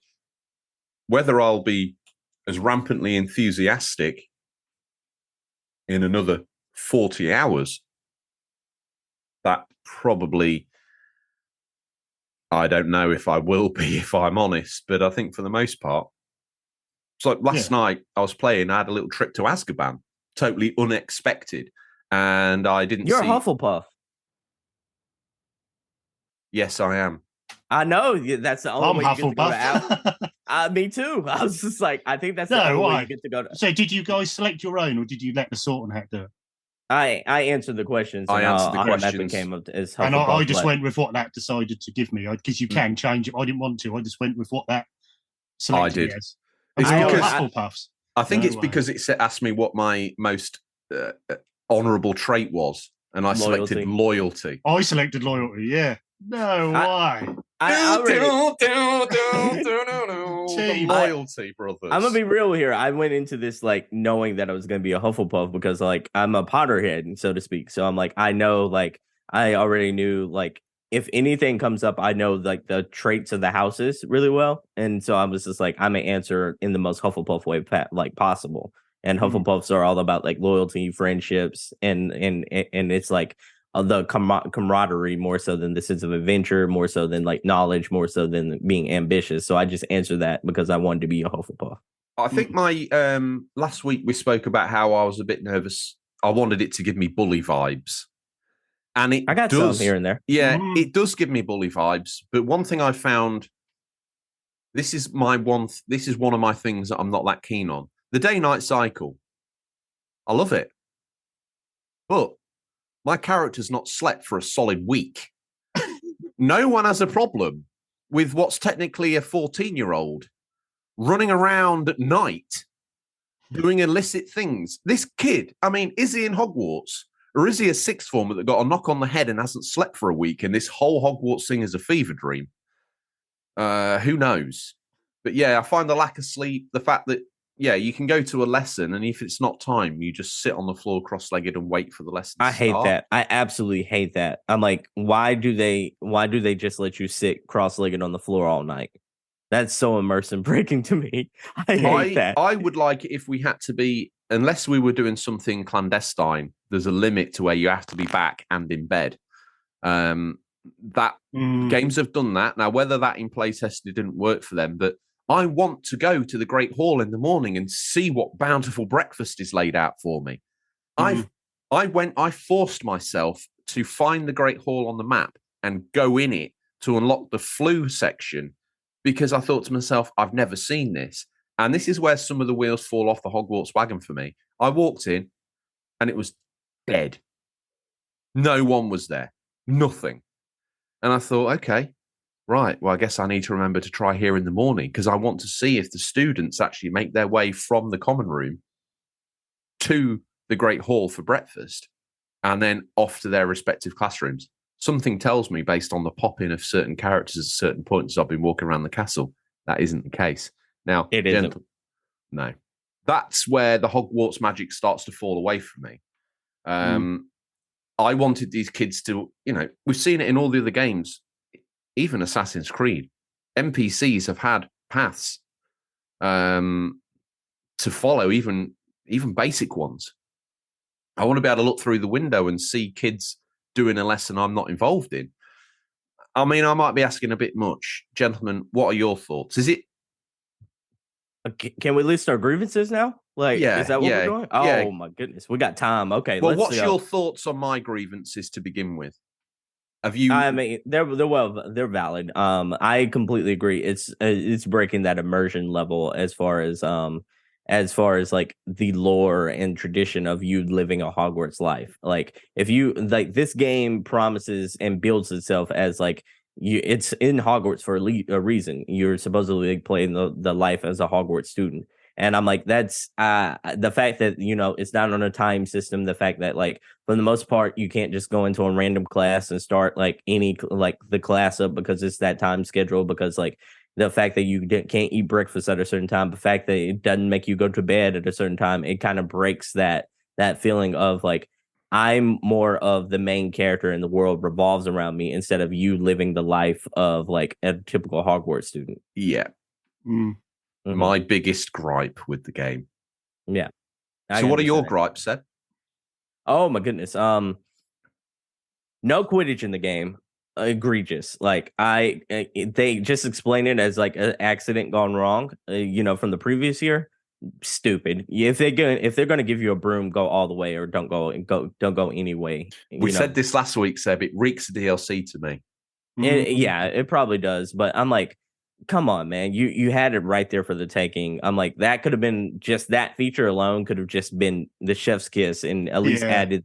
It could have taken this from like an 8 out of 10 to at least a 9. And that being said, like some of my grievances, like I just mentioned the actual scheduling system, but the spells themselves, like the roster of spells themselves seems rather thin. I'm like, you in the books, like I don't mean to be that person that says, oh, in the books, well, it went like this. Well, in the books, you still had like so many different spells at your arsenal, and you were learning. And at the time of a 5th year, you knew how to like do so much. Where's the cutting spell? That's a basic spell that you learn in like 2nd year of Hogwarts. I'm like, where you simply slash. I'm like, that would have been perfect for an action adventure game. I'm like, where is like the ice spells to where you can make the floor like slippery? Where's Semper Satra to where like you can like Sever Snape spell to where you can like cut people, like where the like cuts would appear all over their body, where it was labeled like a dark art spell but not an unforgivable spell. Like that was Snape's spell. Like you could have used that. They like the spell to summon animals would have been perfect for a video game. Hermione uses it as like her birds when she attacks Ron with all the birds. Malfoy you summon snakes all throughout the series. Like you could have had like the snakes being summoned, because like in the game they give you conjuring and transfiguration. Like you learn those spells as the game goes on. That could have been just a natural step into like you being able to summon different things around you to help you fight. It's like, to me, it feels like this game, don't get me wrong, is like aesthetically pleasing and is like good as far as like the setting of Hogwarts, but it feels half baked in the form of like what is a good video game. And don't get me wrong, this is coming from a person who actually loves the game, but like speaking from a person who really understands the lore of this game. Where's Expecto Patronum to fight off Dementors? Where's that? Like that's a key spell in this kind of world. Just as an aside, we joked about my Expecto Patronum being like a lazy rabbit. What was it? When we went to Azkaban in the game, the teacher's Expecto Patronum looked to me like a lazy rabbit. It did.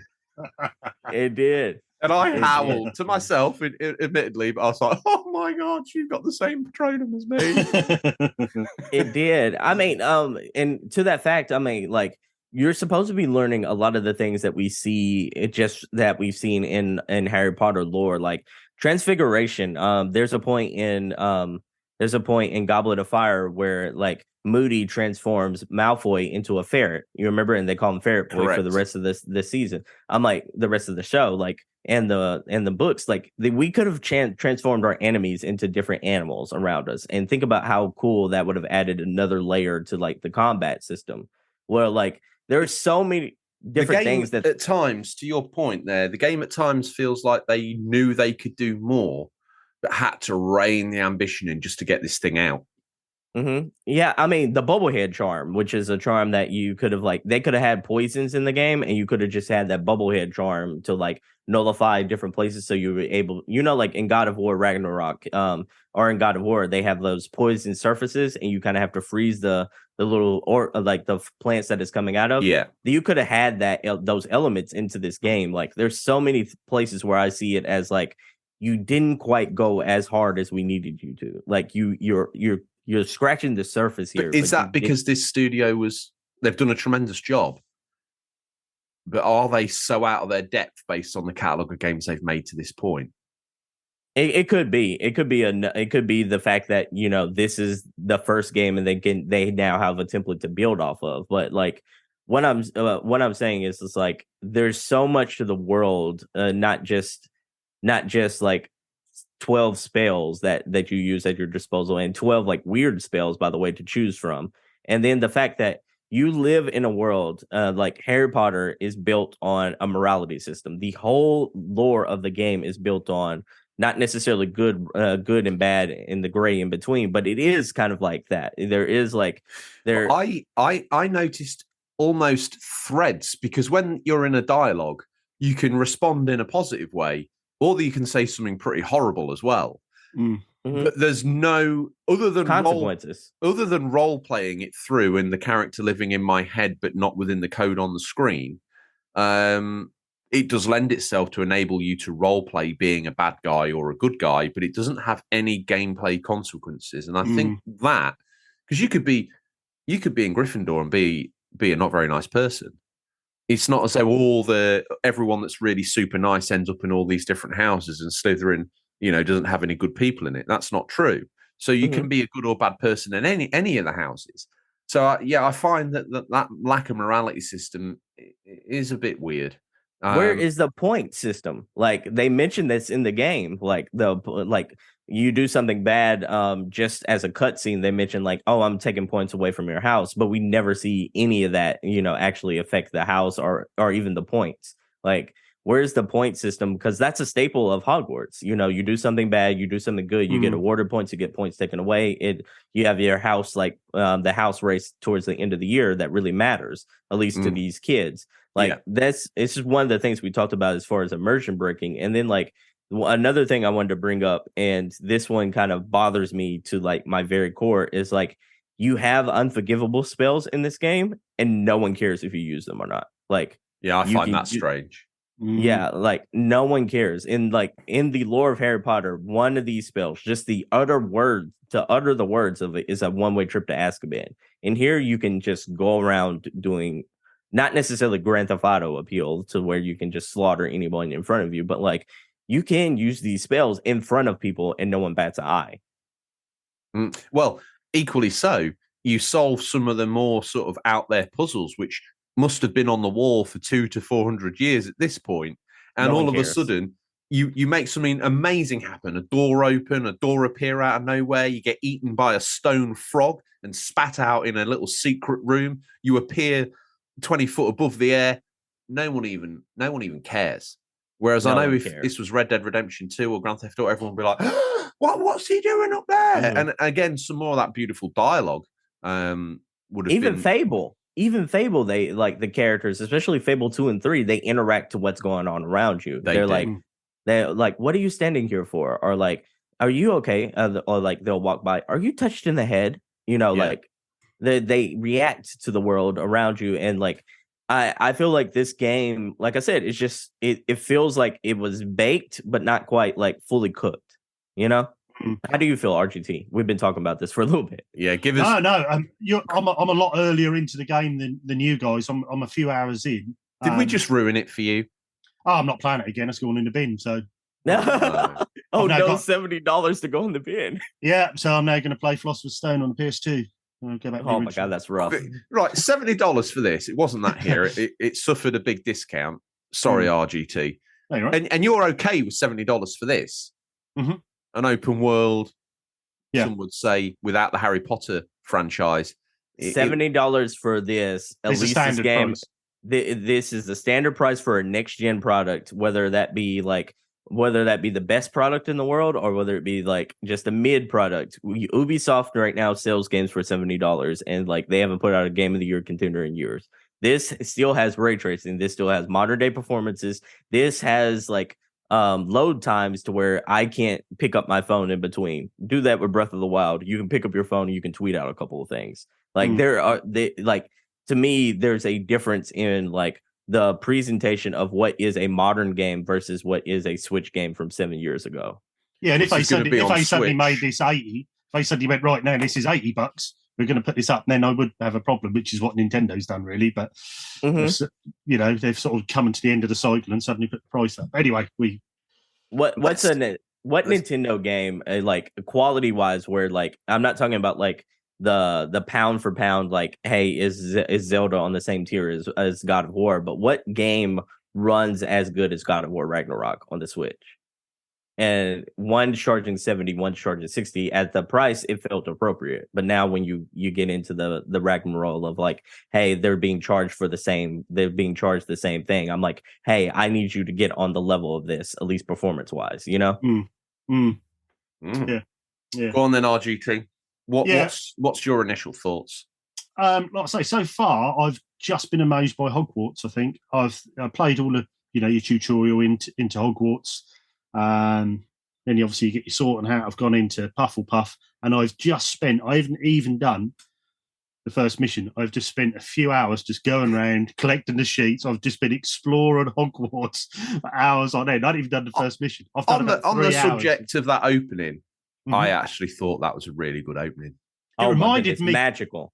Yeah, and that reminded me a bit as the controls and how you go about with Uncharted 4. How you're sliding down a little bit of mud and you have to go around the rocks and the bits and pieces. Again, that sort of transition that's only one way, which forces you through a linear narrative, which is in Fallen Order had it in, and obviously Uncharted has it in. I think Tomb Raider has those. Even Last of Us has those sorts of steep drops. It's a bit of a Naughty Dog vibe, or the unpassable one-way slopes. Yeah, I noticed that, but it's a nice technique. Yeah, and I've really enjoyed exploring so far. I'm looking forward to getting into the missions. Like I say, I haven't. A lot of those things you guys are talking about, I haven't come across yet. I am very disappointed Quidditch in it. I think they've missed the big trick with Quidditch, because I thought that could have been like a side mission. You could level up, you could get your way into the team, you could have team matches. I've even got some Quidditch goggles and what looks to me like a Quidditch robe in my inventory. I have gloves and everything. I want you wearing them next week. In real life. Yep. Okay. I want you sitting there next week, Quidditch goggles on, ready for a match. Captain of the Ravenclaw Quidditch team. Absolutely. And the crazy thing is, I'm like, they tease us by giving us Quidditch accessories and Quidditch gear to wear, but we don't get to actually Who's play the bigger fool? The software company that puts out a game that everyone's going to go crazy for $70 or roundabouts that mark, and then 6 months later announces with much hype and fanfare Quidditch DLC. Yeah. Season, team, players, changing players between houses to try and make the better team, buying people in from the other magical schools to bolster up your team, and it becomes like a whole side game. And they're going to charge you $29.99 for this. We're the fools. I feel it's coming. It can't not be at this point. It's got to be. And I just think it'd been so nice to be involved with your character that you've got now, just to have that part of the story where you could, like I say, you could just have a little marker on the map at the Quidditch pitch, and you could head there and then have you do some training and get in the team. I'd love that. So I was disappointed that weren't in. But so far, early doors, I think it's well done. I think the school's really, graphically really done well. You do feel like you're in Hogwarts. You're in the, I was walking around the common. I'd like a bit more interaction with people. Bully had more interaction on the PS2. Yes. That common room might as well just be a white empty texture as far as I'm concerned, because I keep going back there in the hope of seeing some school friends or getting a little side story going. There should have been someone permanently providing Hufflepuff exclusive content, Hogwarts, Gryffindor, Ravenclaw, whatever it is, content in that common room to keep you going back there. Yeah, to give you a reason to go there. Like there's a mystery around each house, and maybe someone is like, "Have you seen this? Hey, there, unnamed player character. Have you seen this little crack in the wall behind this cupboard? Like, oh, hang on a minute, let's have a look." Boom, whole side story, good quality one around the origin of the Hufflepuff common room. That would be awesome. Well, we got the. Did you get the Amazon one? Did you guys get the Amazon version of? I got the Amazon version. There's that Hogwarts. No, the Haunted Hogsmeade sort of DLC missions. I think that's part of the deluxe edition too. I think I could be wrong about that, but I think that's part of the deluxe edition. Yeah. I want to say though, another a misstep I think in this game is George can probably attest to this. You'll probably get to this in a little bit, RGT, but there's a dueling tournament in this game, and I was talking about this game being half baked. It's the moniker is you're dueling to see who's the best duelist in all the school from in this whole big school that you go to in Hogwarts. You're a 5th-year student, by the way, and you only have 3 rounds of duels that you go through. And after you win all 3 rounds, they just crown you the best duelist in the school, and you go about your business. You never really fight a 7th year. You never progress. That'd be nice to have to keep coming back every now and then and working your way up as you're so new. Sure. I expected it to be a permanent side mission in that lobby for the whole entirety of the game. And when I finished it, I was pissed, man. I was so pissed. I was shocked. I was like, oh. So it almost feels like you're a bit overpowered to start with, doesn't it? Initially, I think the way I bounded into it, I did think, oh, this is a bit difficult. But, because the spacing in that lobby is quite tight. And obviously the lock-on doesn't work as well as it should. So, You've got to hit ones with a spell to break their shield bubble, keeping it simple, and then you can hit them with normal spells or whatever it is. Like that first area is quite tight. You can't really run away or back off or change anything. A side note, even though it was a duel, I lobbed in chomping cabbages, poisonous plants, the whole bag of tricks. Like, you were cheating. I wasn't messing about. Only the winner in history writes the rules. No one ever writes the story for the losers. So I threw everything at it. But I just expected more. I just expected it. I think that's probably going to be the takeaway from this game. 2 years from now, looking back at it, as big as it was, as expansive as it was, it does feel a bit Assassin's Creedy in the fact that it looks, great, a great representation of this place or that moment in time. But it's a bit like it's an Ubisoft game. It is. It's an Ubisoft game, but it's with a different color skin, and like this is a game full of fetch quests, to where like some of these fetch quests are meaningful, but most of them aren't going to amount to anything. And the reward system's broken because like they'll give you to that end though. This game outscored games like Horizon Forbidden West, which I've been playing recently concurrently at the same time. I missed it off at the beginning, but I've been playing through it again on the PS4. Played it and finished it on PS5, and I thought, as I was playing Hogwarts, I thought, the way you can get around the areas is a little bit nicer in that game, and the side quests mean a little bit. They're all just fetch quests, ultimately. They are. But in this one, it really obviously feels like a fetch quest. Oh, it feels like it. But I mean, to your point, though, Horizon to me, and Horizon Ghost of Tsushima, I'll throw Ghost in there as well, are the best open world games probably of the last like generation, and including the new generation. Like their side quests have meaning behind them because like they actually have real stories where those stories could also like they can be the main story of an indie game. Like they even Harvestella side missions all linked back into the story. Exactly. So you felt like that you're not doing a fetch quest, you're doing something as part of, that it was all linked to something that was happening, which made it really to me, play. that's important. And it shows like a higher level understanding of not only the content, the game, but the gamers as well. It's respectful to a gamer's time. I don't want to have to go to Hogsmeade to pick up some random object to bring it back because they couldn't be bothered. What effect does this have to me? And I like in the dialogue, you get two choices. You can either just give them it and take the XP, or you can hold it to ransom and get some that's nice value out of it. I just give it away every time. So I'm like, I literally just want the XP. Yeah, and that I think that's the point, though. I'm like, imagine if they had a morality system to where you would be slightly closer to being a dark wizard if you held it for ransom. If you're going to be Bully and Fable, lean into being Bully and Fable. Like, lean into that. And, I don't go halfway and then, like, say, hey, we don't want to upset people. Or, like, hey, like, we're only going to do this to a certain extent. Like, cross that line. Like, be what you set out to be. And I think the narrative here is just, like, you go hard or don't go home. Or go home. Bring it all the way here. And I think that's... I'm gonna be real with you, and I hate to say this, like, I don't know if this was a Harry Potter game, like, I don't think this would have scored very high. Like, that's the point I was trying to make. I just don't. It's had a boost off it being Harry Potter, and we've wanted to see this for a long time, but it shouldn't give it a free pass. No, like, and I'm, a lot of y'all didn't play this game, but like, this has a lot of the same elements as Forspoken. A lot of the same elements. It has the same kind of fetch quests. Forspoken has zippier action, zippier combat, and zippier traversal. But Forspoken also didn't have the lore and pedigree behind like the IP of Harry Potter behind it. I'm like, pound for pound, they're very similar games. If I'm being honest with you. Like, don't get me wrong, Forspoken's got its problems, but quite frankly, I'm like, a lot of those problems that people have with Forspoken are the same problems that show up in Hogwarts Legacy.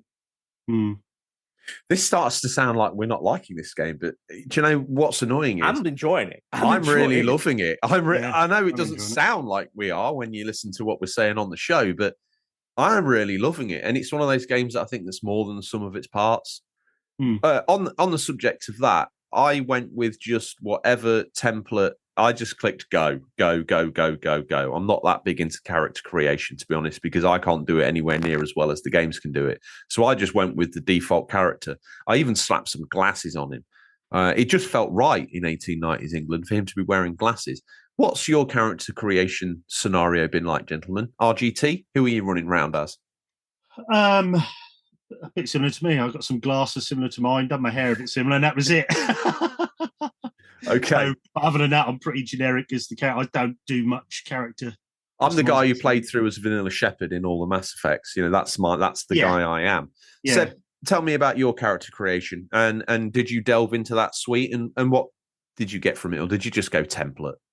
Yeah, no, I dove into it a little bit. I try to make the character look like not necessarily like me, but like hey, have a couple of features similar to RDT, but like have a couple of features and then kind of dive into it. I do want to shout them out because like this is way deeper than they had any right to have a customer suite, like a customer customization suite. Like they go into depth. I mean, like from like hair follicles all the way down to like glasses, from sizes, different things like that. Like they didn't have to go as hard as they did on that aspect. And I kind of wish they would have went harder on, like, took some of that effort that they gave into that and just passed it on to the regular game as well. I think they knew the hardcore Harry Potter fans were buying this. And what does every hardcore Harry Potter fan want?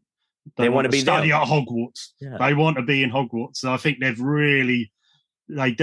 went deep on that just so people knew they'd sit there and try and make themselves in Hogwarts, I think.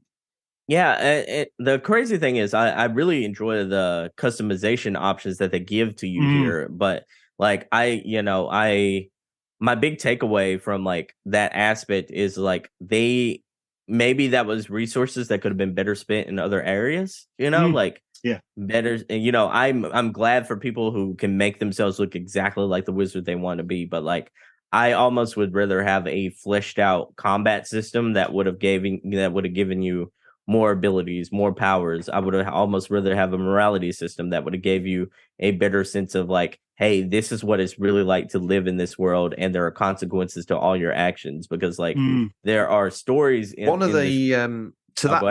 that point, one of the things that cropped up to my mind as I was playing it, I thought to myself, this character creation suite, let's put that to one side for a moment. I think the game would have been much stronger if they had two characters, male and female, whatever it is, that they went hard on. They developed a name. That's what she said. If they'd have just, much like Fallen Order, that said, this is the male character for this game, this is a female character for this game, this is their in-wizard name, you can't change it, you can't do anything about that. You're going to play through as Mr. Smith or Mrs. Smith, and therefore we can make the narrative a lot tighter. Something about that character creation suite to me screams, J.K. Rowling a while ago said some controversial things, therefore we need to make sure we have got every single thing covered off in this. Therefore, the creation suite's going to be bigger than it has any right to be, given the effect it has on the actual gameplay. It just feels like a box ticking exercise. And I would love to have seen this game literally say, this is your default character for male, this is your default character for female, this is a story about it, and this is the journey they're going to go through. Because then if the name had been hardwired into the actual script, the immersion for being Mr. Smith or Mrs. Smith in this game, and they actually call you by your character's name, where your character has a little bit of a backstory, I just feel it would have actually, yes, it wouldn't have been as inclusive, but would it have been a better story?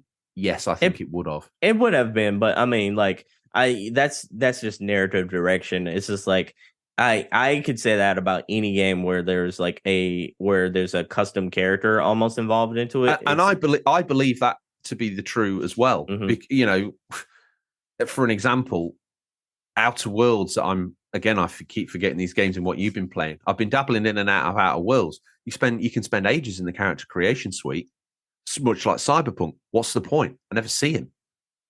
At least like on Cyberpunk, you're V. Like regardless of what you do, you're always V. That character. And that helped that game's biggest point is actually once you get through all the noise about it, about what it was and what it could have been at launch and what they promised and all that sort of stuff, what pulled you through that game was that really great narrative. It was the story, actually, the journey of V. And I think equally, Hogwarts probably would have benefited from just going down the route of 2 playable characters. I will say, like, this whole game feels like a stepping stone game, and I was thinking that definitely. It feels like a stepping stone game to where, like, I play in this game, I'm having fun with it. I might only get 30 to 40 hours of enjoyment out of it and pass it off. But like, what my big takeaway is like, I look at this game and think to myself, like, after seeing this, I can't wait to see what y'all do next. Like, take all the lessons you've learned out of this and really like build on this, because like you got something here. It's just like, this feels like volume 1, or this feels like sort of test bed, isn't it? Yeah, for sure. This feels like foundation 1. Yeah, to that end, you walk in long grass or in mud, no interaction with the environment whatsoever. And there's by the time Hogwarts Legacy 2 rolls around, I think the game is going to look even better. It's going to be more playable. It's going to be more. But the thing is, have they shot their bolt? Is this literally all the side quests? They've got to go off and write, 400 hours of extra dialogue and content. It must have been a big game because each house has got a different story or different missions as well. So there's lots going on there. I think a sequel is the most obvious thing on the horizon right now. And I think, if ever a game already's cried out for one, it's this. Yeah, the Unreal is going to be a real gem though to them. I'm like, putting this the new Unreal, I think, is going to really help the development process for this game and this is run on 4, isn't it? So we've got this game's been in development for a little bit now, so like I think the new Unreal is going to help that, and then like if you add on to everything, like I think the turnaround is going to be quicker because they have a lot of a foundation in place there. Got a lot of the assets already drawn. Yeah, got a lot of that stuff going on, and then like I think if I were them, I would spin off and make a side smaller game while your big team is making this, and I would just like do that single player straight lace experience where you're playing as an Auror, so to speak, and you just have to take down a group of dark wizards, and you just kind of like, and this could be the bully, whereas like your another game in this universe could be your sleeping dogs, so to speak, where you're playing as like an Auror who's taking down villains, who's like trying to just like take down a maybe conspiracy, different things like that, where you're trying to like straddle the line of whether or not you're going to be a good Auror or a bad Auror, that sort of thing. Like this game like could be your template to a lot of different games in this genre. I think in a way it probably will be. Okay, so I think I've dwelled on my negatives. I think I've also delivered up some positives. Is there anything else you guys want to impart about your Hogwarts experience?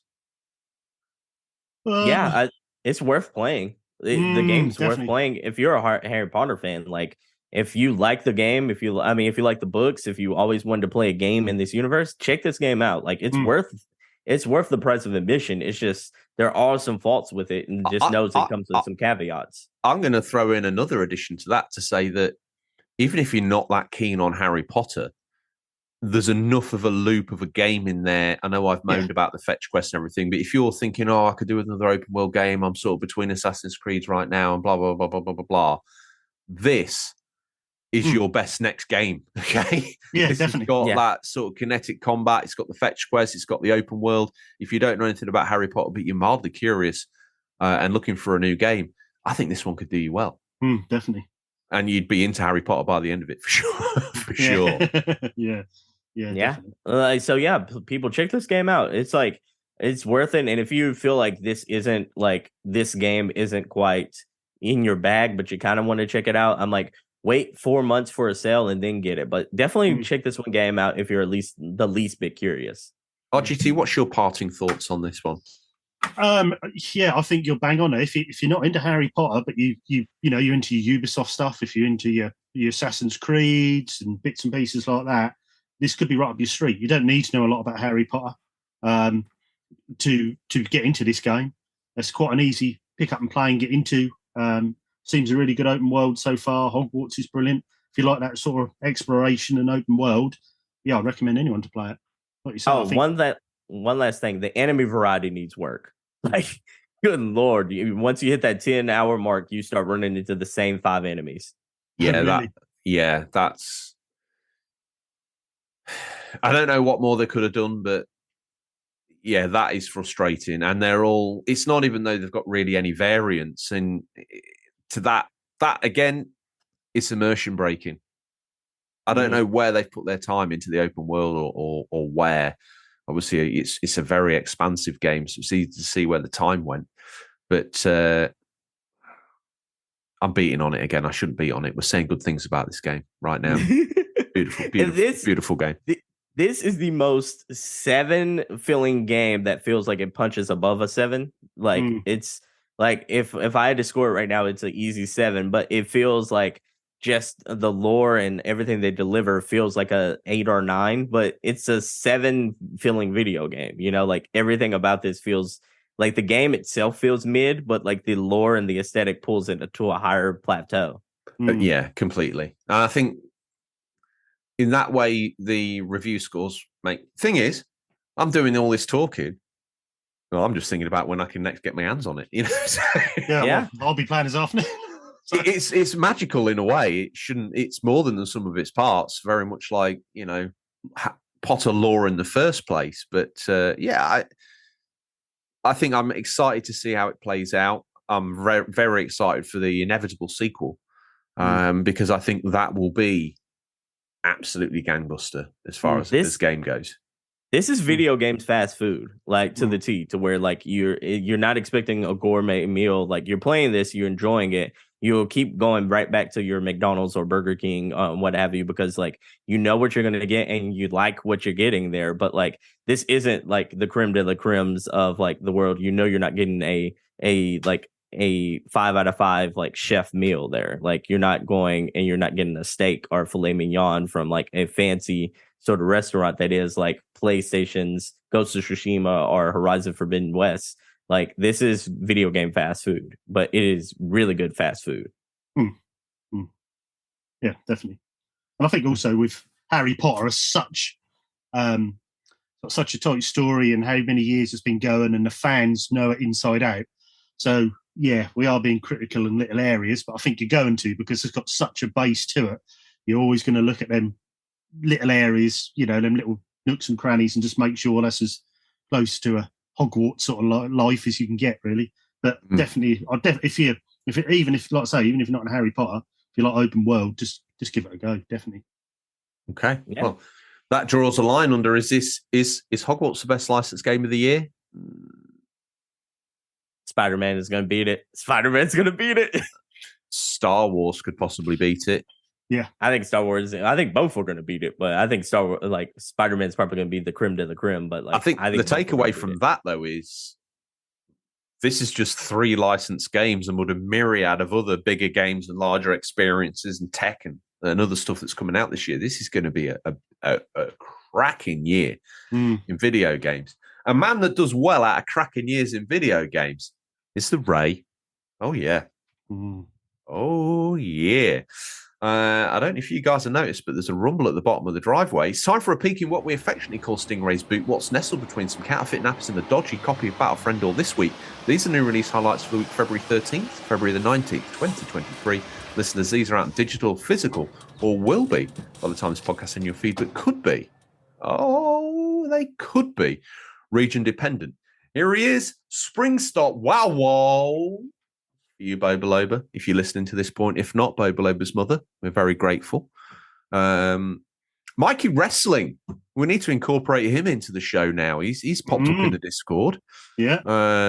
Checked in on Gaming Graham the other day. He's doing well. Got a few things going on, so he's keeping Periscope down. You know, dive in depth. No doubt he's going to unleash a torpedo or 3 into the Discord in the near distant future. How am I seeing Ray today? Ray's looking a bit weird to me. He's appeared to me as almost like a Russian doll. He's turned up as himself, as I normally see him, he's holding a miniature version of himself that to me looks just as real as the large version. But that miniature version is holding a miniature version of itself. Wow. And the hole just gets deeper. So Ray has appeared to me in some sort of weird, multi-dimensional way. My only question is, although I'm seeing a man-sized Ray, what if in the boot of his car there's an even bigger version that's holding that Ray? Oh my goodness. And how far down the rabbit hole does this get? Is there an atom-sized Ray? To be honest, this is Ray is most dangerous. How, RGT, how are you seeing Ray this week? Well, usual in his fine form, he's normally turning up to me linked to what we've been talking about, and he's turned up like a slightly stubbly Moan and Myrtle. Ooh, I like the reference there. Yeah, but he's in Wellingtons. I'm gonna go on the record and say the movie portrayal, which is played by an adult actress. Okay. I'm quite sweet on Moan and Myrtle. So the fact that Ray has turned up. He's like Moan and Myrtle with a 5 o'clock shadow. I can get into that. Okay. That's dangerous to me. He's put his mullet into pigtails. He has a mullet? Right. Yeah. He's basically like Britain's Theo Von.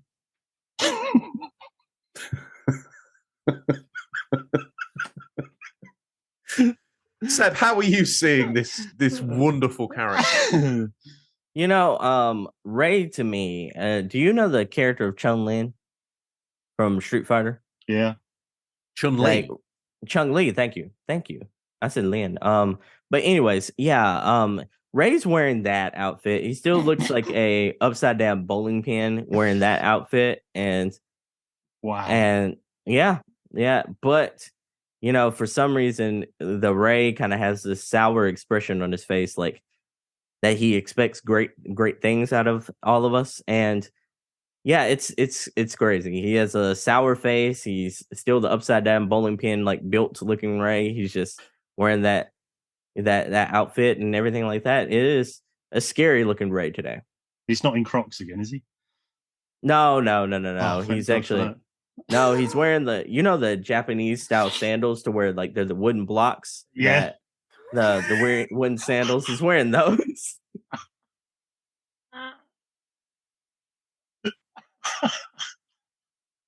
I don't know. Maybe it's in honor of like Street Fighter 6 coming out soon, or I don't know what if that tickles his fancy. I don't know why, but like the Ray came to play today, and the Ray came to play today. Bada bings to get your notepad out. Okay. How are you seeing the Ray, George? Like I said, as a version of himself, holding a miniature version of himself, but that miniature version is holding a miniature version of himself, and I can't even see how far down the rabbit hole that goes. Infinite Ray. Is he haunting you? He haunts. Once you've met Ray, you don't unmeet him. Every time you buy something from another place that's not from Ray, he haunts you in a way. You know, he'll either make sure your next piece of fast food tastes like garbage. He's working behind the counter. Or if you buy a new car, he'll put like an unfortunate little rattle in it because you didn't buy the car from him. That's how Ray dishes pain. Ugh. Listen, I'm going to reach into the back of his boot, pull out Outzone for the PC, February 14th. Blast through alien hordes as the finest cyborg mercenary in existence. To emerge victorious, you'll need to manage time and resources skillfully.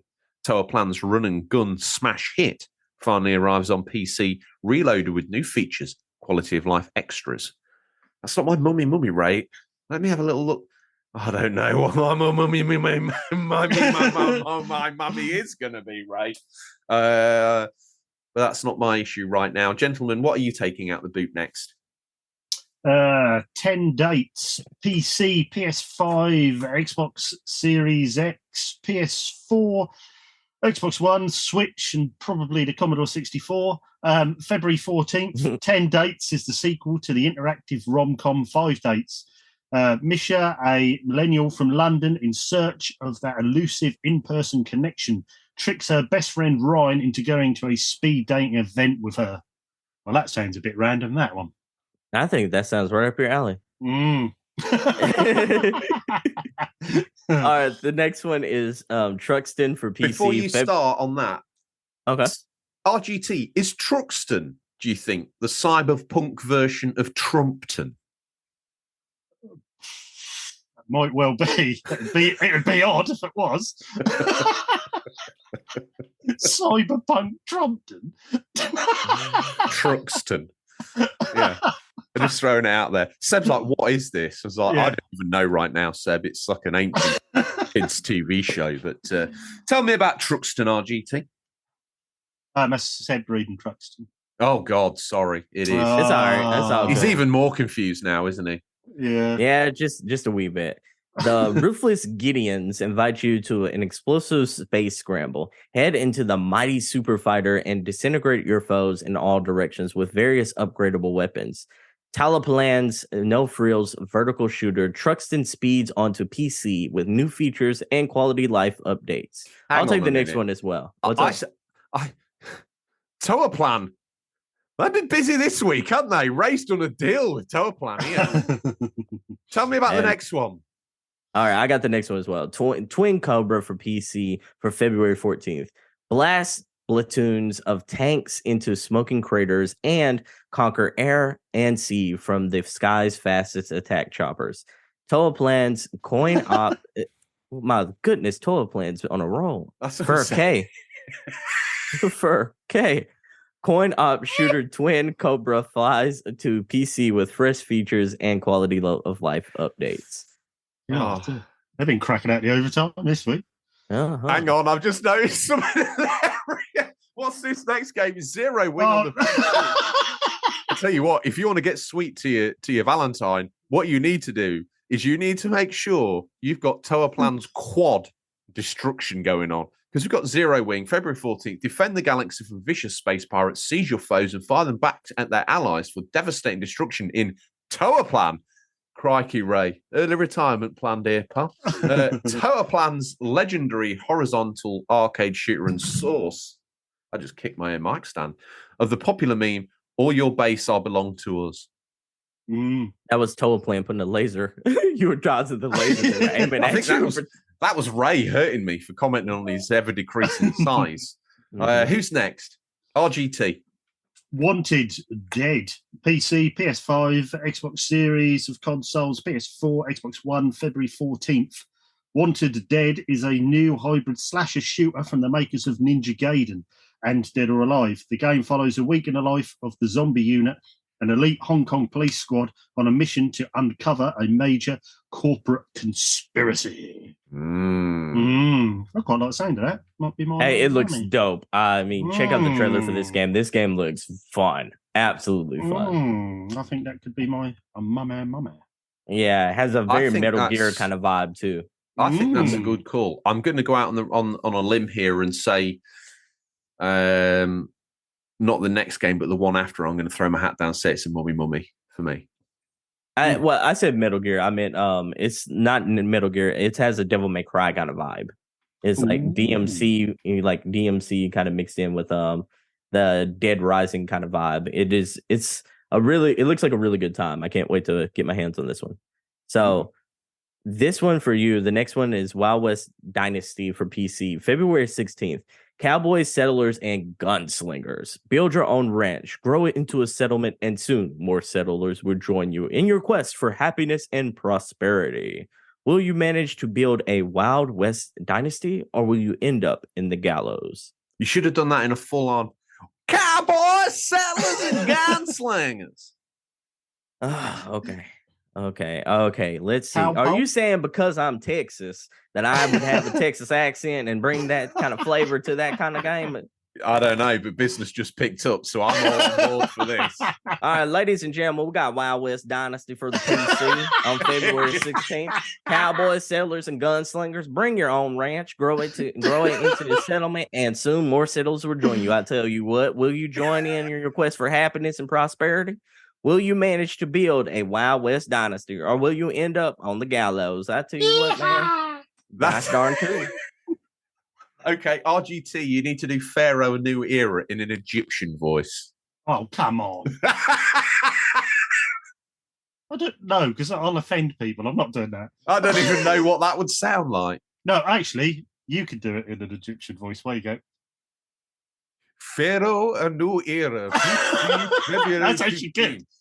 The legendary city builder returns, lead the creation of the greatest civilizations the world has ever seen in this BC 4K remake with modernized UI.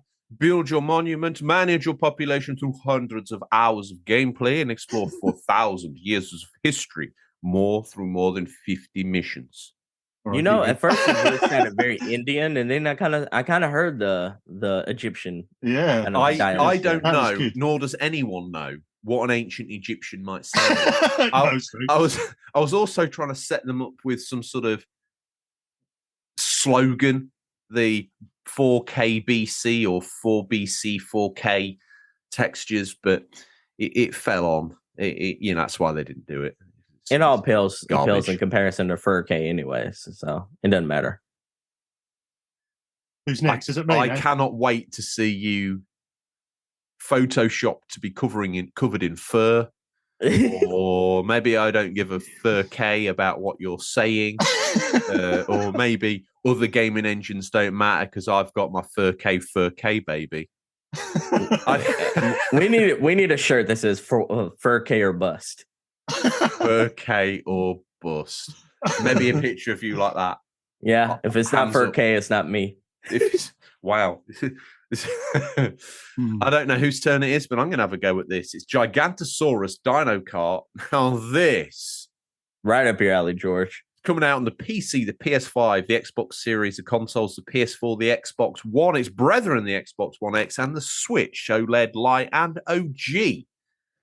Rumor has it it's also on Stadia, Spectrum, and CFAX. Coming out on February 17th, raced around Cretaceous as your favorite dino in a prehistoric kart championship almost as big as Gigantosaurus's appetite. If they don't have Flintstones DLC, throw the whole game away. Yeah. What was that other game? BC Racers? Mm-hmm.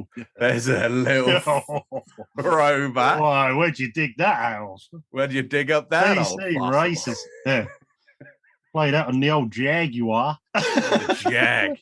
Played it on was it on Mega CD, Sega CD, 32X? It was one of those games that appeared on everything. Was it by Core Designs? I think it was Core Designs, Yeah, some sort of faux 3D effects on it, and yeah. If it's not 4K, throw it away. Hogwarts Legacy, if it's not 4K, throw it away. Yeah. Oh, shout out to Hogwarts Legacy. That load of a cutscene every time I bend to pet a cat is a little bit egregious, and it's got me to the point now where I don't want to do anything with those cats anymore. Black screen, loading, cats. Me petting a purring cat. Just, if you can't seamlessly transition from the pet to the non-pet, don't bother. I will say, Hogwarts Legacy had one of the most chilling moments that I've had in gaming this year of whenever you hear the intro cutscene after you get done with the intro mission and it transitions you into Hogwarts and you hear that just slight variance of the Harry Potter theme song at the very beginning and it starts to really ramp up into it. I was like, let's go. I was so excited. I was just like, I'm gonna be a Hogwarts dude. Let's go. I love that moment. It probably had the most hype moment in video games for me in 2023 so far. So last one on our list, we have Wild Hearts for the PC, PS5, and the Xbone. It comes out on February 17th. This game is all about mastering ancient tech to hunt down giant beasts. That's pretty much all it is. Their work experience boy, when he wrote the blurb for that, it was either on a bad day or it was about 30 minutes to 5 and he wanted to clock off on time that week. Friday, 4 o'clock, 10 to 4. Yeah, that'll do. Bang, gone. See ya. Low-key, this is basically all he can say without saying, hey, this is EA's version of Monster Hunter. Peace That's out. exactly what's going on here. Yeah. Okay. Well, only leaves us left to pick a movie out of Ray's boot before he disappears. Gentlemen, start your engines. RGT, what's your VHS of the week? I am going to go for another box set this week. I'm going to go for the Red Dwarf box set. Dirty. Do you know what? I on that, and I don't know why this has just reminded me. I went on ChatGPT the other day to try it out. Gentlemen, have you tried ChatGPT? No. Mm-mm. So it's this online AI that will pretty much write you anything. It's a little bit like an evolved search engine, if you ask me. The things I asked it to write weren't that great, but I asked it to write me an episode of Red Dwarf. Right. Whatever Red Dwarf is. It's a British sci-fi comedy. Oh, okay. They did try one season in America, but I don't think guess what? It actually pulled it off. Did it? Well, It was got a the good sense episode. of humour. The sense of humor wasn't there, but the outline of the story was there. Really? In a That's Red nice. Dwarf style, yeah. So then I asked it to start writing episodes of other shows. And do you know what? There were very summarized versions at times, but it actually nailed it. And then I thought to myself, okay, fine. I typed in, write me a documentary about Shenmue. Boom, up it came. First the intro, then chapter 1, analysis of Yu Suzuki, boof, analysis of the tech, doof, analysis on the impact this game has had, boof, conclusion. In conclusion, I was thinking, if I was like a low-tier YouTuber right now and I just harvested content from other people and then put my own thing to it and got like a voice bot to read this out. In a world. Exactly. Yeah. License to print money. Scary. Well, George, you have stepped into enemy lines. You've betrayed us hardworking people, and you have joined Team AI. You've joined Team AI. I just wanted to see what I was up against, and I'll be honest with you, It's scaring you. it is. We've Next done an week's episode script is about going to be different, isn't it? yeah. ChatGPT has been writing the script since day one. We've been the people that have been sort of smoothing off the hard edges. RGT, we're completely. But no, like we've done a history of Shenmue show back in the dim and distant past, and it took me a long time to write. It was quite demoralizing to think that maybe it didn't have the nuance of a human writing, but the bulk of what was there was around about correct. And it was literally quite terrifying because it smashed that out in 10 seconds. Literally. We have got a lot to be scared of as far as sort of AI. But then I thought to myself, if this was attached to like Unreal Engine 5 and you just said, make me this game, and it went off and went brrr, and then spat it out half hour later, that's also And then all you have to do is smooth the edges, smooth the edges out and everything like that. Yeah. Some of the transitions between levels didn't quite make sense. Someone's got to go in and hand paint them in and sort out some of the dialogue. But other than that, this game's ready to go, and it's ready tomorrow. Harvests textures off the internet. I mean, it's terrifying, scary. Okay, so you gone with Red Dwarf. Seb, what are you taking? Because you said like RGT was a dirty boy for choosing that one. I want to be a dirty cowboy as well, but I'm breaking all the rules today. I'm not gonna go with a movie. I'm gonna go with the TV show. That Last of Us TV show is absolutely fantastic. Loving everything that I'm seeing so far. I'm caught up. I just watched episode 5, which came out Friday.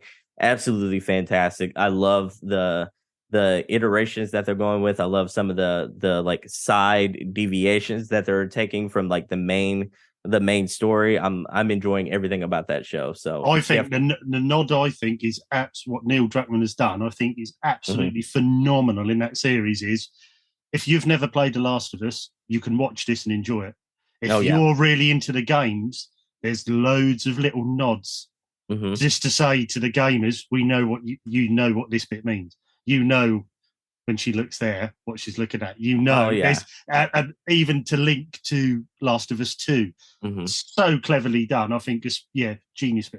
Oh my goodness. I love not to make this into a Last of Us podcast, but I love the use of music that they've taken from the actual games and such like that. And like whenever there's a dangerous situation, that little that slight horror like music that they get from the game to where like that music that plays when you die in the game, that kind of like screech kind of noise. Like they played that in episode 5 when a big thing was happening where it felt like a character was about to die. And I'm like, oh my goodness, it's just the little subtle things that they do in this. This feels like a big blockbuster project that was given like millions and millions of dollars that has like that same heart and love of the video games. And I can't sing the praises of this enough. Yeah. How you feel about it, George? I've only seen one episode. Ooh. I don't have the necessary platform in the UK to be able to watch it, but the first episode I saw was absolutely wonderful. Like top tier. And I'm looking forward to getting my mitts on it when it falls to one of the lesser known one of the bigger streaming platforms, or it comes out on Blu-ray, because I'll buy it instantly. Yeah, definitely. It for everything I've seen and read about it, and you guys have mentioned it, is right up my Aloy. It's right up my Aloy. Yeah, you're getting her show like later this year, early next year. So calm down on that, George. Calm down. What have we got? Like 9 days to wait until I can submerge myself into the world of Horizon. What? Not Burning Shores. Call of the Mountain. Yes. Excited. I also pre-ordered Kayak VR because it's the cheapest.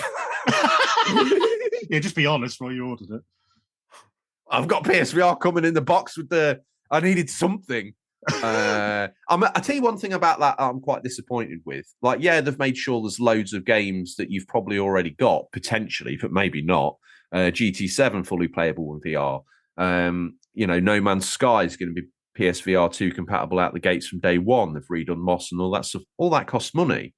If you bought the vanilla headset without the Call of the Mountain, you got nothing. Absolutely nothing. You got nothing. At least the original one had PSVR Worlds where you can be like, what is this tech all about? Oh, you know what? I can put Gran in the shark cage and that'd be cool. I get an idea what this tech's about with the London heist. I can even go down on a luge and feel like I'm having a bit of an experience. This one's coming out and they're going to give you nothing. Give us an Astrobot or something with it. That's exactly what I was about to say. Give us Astrobot, even if it was just Astrobot Rescue Mission, but a VR2 version of that. Yeah, I think it would have been absolutely perfect. Yeah. I don't know whether. George. Tell me. You're going to play Kayak VR. You're going to get the 2 controllers. You're going to cable tie them to an oar that you've bought off Amazon. Already got it. And you're going to sit in an inflatable boat. And you'll have Tom come round splashing water over you so you can feel like you're really in a kayak. Tom. It's not even splashing water. It's gonna be in a mist. Like he's just gonna spray mist all over him. Yeah, we're on a budget though. So what I've asked him to do, this is what I was going to ask him to do, is just to get some warm water in his mouth and then spray it over me Triple H style. I think, yeah, exactly like that's what I want. I don't know. Anyway, so what did I select? I think I'm selecting. Oh goodness knows, Mythbusters. Okay, never seen it. The complete. You're missing out. Google it, get it found, get it watched. It's your new favorite show. Oh, it's gonna be hard to beat The Last of Us right now. It is better than that. Oh, blasphemous! Ooh, that's bold. That is very bold because Last of Us is like, ooh, so good right now. Messaging on the Discord if I've got the wrong end of the stick here, but to me, Mythbusters, the Jamie and Adam, it's a phenomenal show. With that, Ray has disappeared. All that's left on the floor is a full stop version of himself, which I might put in a jar and see if I can capture a little bit of the Ray magic. He obviously forgot. Does that mean that the all-encompassing, the original Ray, is now going to be missing an eyelash because he can't recomposite himself into his full form? I think I'm overthinking this. Either which way, there's really only one question left on everyone's lips, and it's, gentlemen, what are you hoping to play this gaming week? RGT. Definitely more Hogwarts Legacy. I'm still early game there, so I want to definitely get some hours into that. Start my new game Plus and Spider-Man, get the platinum on that. Get that done. Harvestella. No, I'm joking. I'm not playing Harvestella. What's wrong with you? You must have some non-game related side content in there to sweep up, like that last big harvest or whatever. He better not. He played it for 300 hours. He He's hasn't allowed, completed everything that's in it. fine. I'm done. Yeah, Harvestella's done. That's back in this little case sitting on the shelf for all the other Switch games. I'm going to play some more Night Witch, which is Seb's recommendation on his live stream. Which, if you catch Seb's live stream and he's trying out new indie games and stuff, absolutely brilliant on YouTube. Really, What was that? really What good. was that nautical one you were playing, Seb?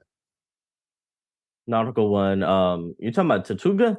Yeah, Was it Tortuga? Was that Yeah, the one? Tortuga. Yeah, like Tortuga: A Pirate's Tale is a indie game where you kind of it's like the Civilization but meets pirates. I think it's just a good game. I think like the tutorials are a little rough, like but outside of that tutorial section, like it really starts to shine. Here's one that again I've been dipping in and out of several different games, but I tried Kingdoms Grand Medieval or Grand Kingdoms Medieval off of the PS Premium. No, that's rough. That's a game that needs to go immediately. Yeah, I'm into that era of history. Really? And I found the tutorial was disgusting. But then my guide for the next part of the early game popped up, looking like they've been rendered on an Amiga. What's wrong with that? At the time, that would have been like, real life. Now it looks dreadful. It's just awful. The tutorial taught me nothing. So if you ever want a recommendation to steer away from, it's that. RGT, apart from Hogwarts Legacy, what else are you looking at playing, friend? Oh, yeah, so it's just to get that final trophy Spider-Man, Night Witch, probably have a couple of little games of FIFA, but I always do each week. That's allowed back on the menu if Harvestella's gone. I'll be playing more. Definitely. I'll be playing quite a few more retro games as I'm building up the hidden gems list for the following week. So I'll be playing a few more things, which I know what they are, but aren't the same because obviously that'll ruin the hidden gems. But nice. I've got plenty lined up. So I almost don't want to recommend you another JRPG to play, but if you like Harvestella, I pretty much know you're pretty much going to love Live Alive. Yes, I've got that ready to play as well. Live. I've got that ready to play. It's never getting played, is it, at this point? I mean, Live Alive is at least a shorter experience than Harvestella. Yeah. Depends how you play it. Yeah. Harvestella was a long one. Seb, what are you hoping to play this gaming week, friend? Tell me all about it. All right. I am going to probably dive into Wanted Dead, which was in our boot for the week. I'm going to dive into that, and I'm going to dive into a little game that we've all been playing, Hogwarts Legacy. The magic has got me. It's mid. The magic.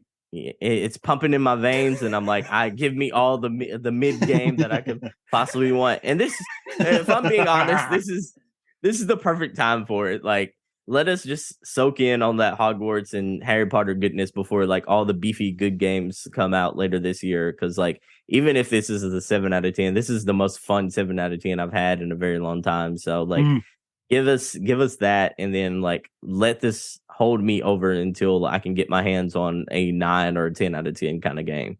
So I'll be playing Hogwarts Legacy. I'll be playing probably Wanted Dead, and other than that, it's just all the indie games. Like I'm getting swamped with so many indie games. Like I can't hardly see the surface. So just not being disrespectful to indie games, but I think this year is going to be a tough year for them to maybe get in quieter years, they can find that sort of in between big games, they can find that little bit of a lull to grab hold of. But I think this year's so chock full right now that an indie game needs to be like top tier indie to be even get the time on people's hard drives.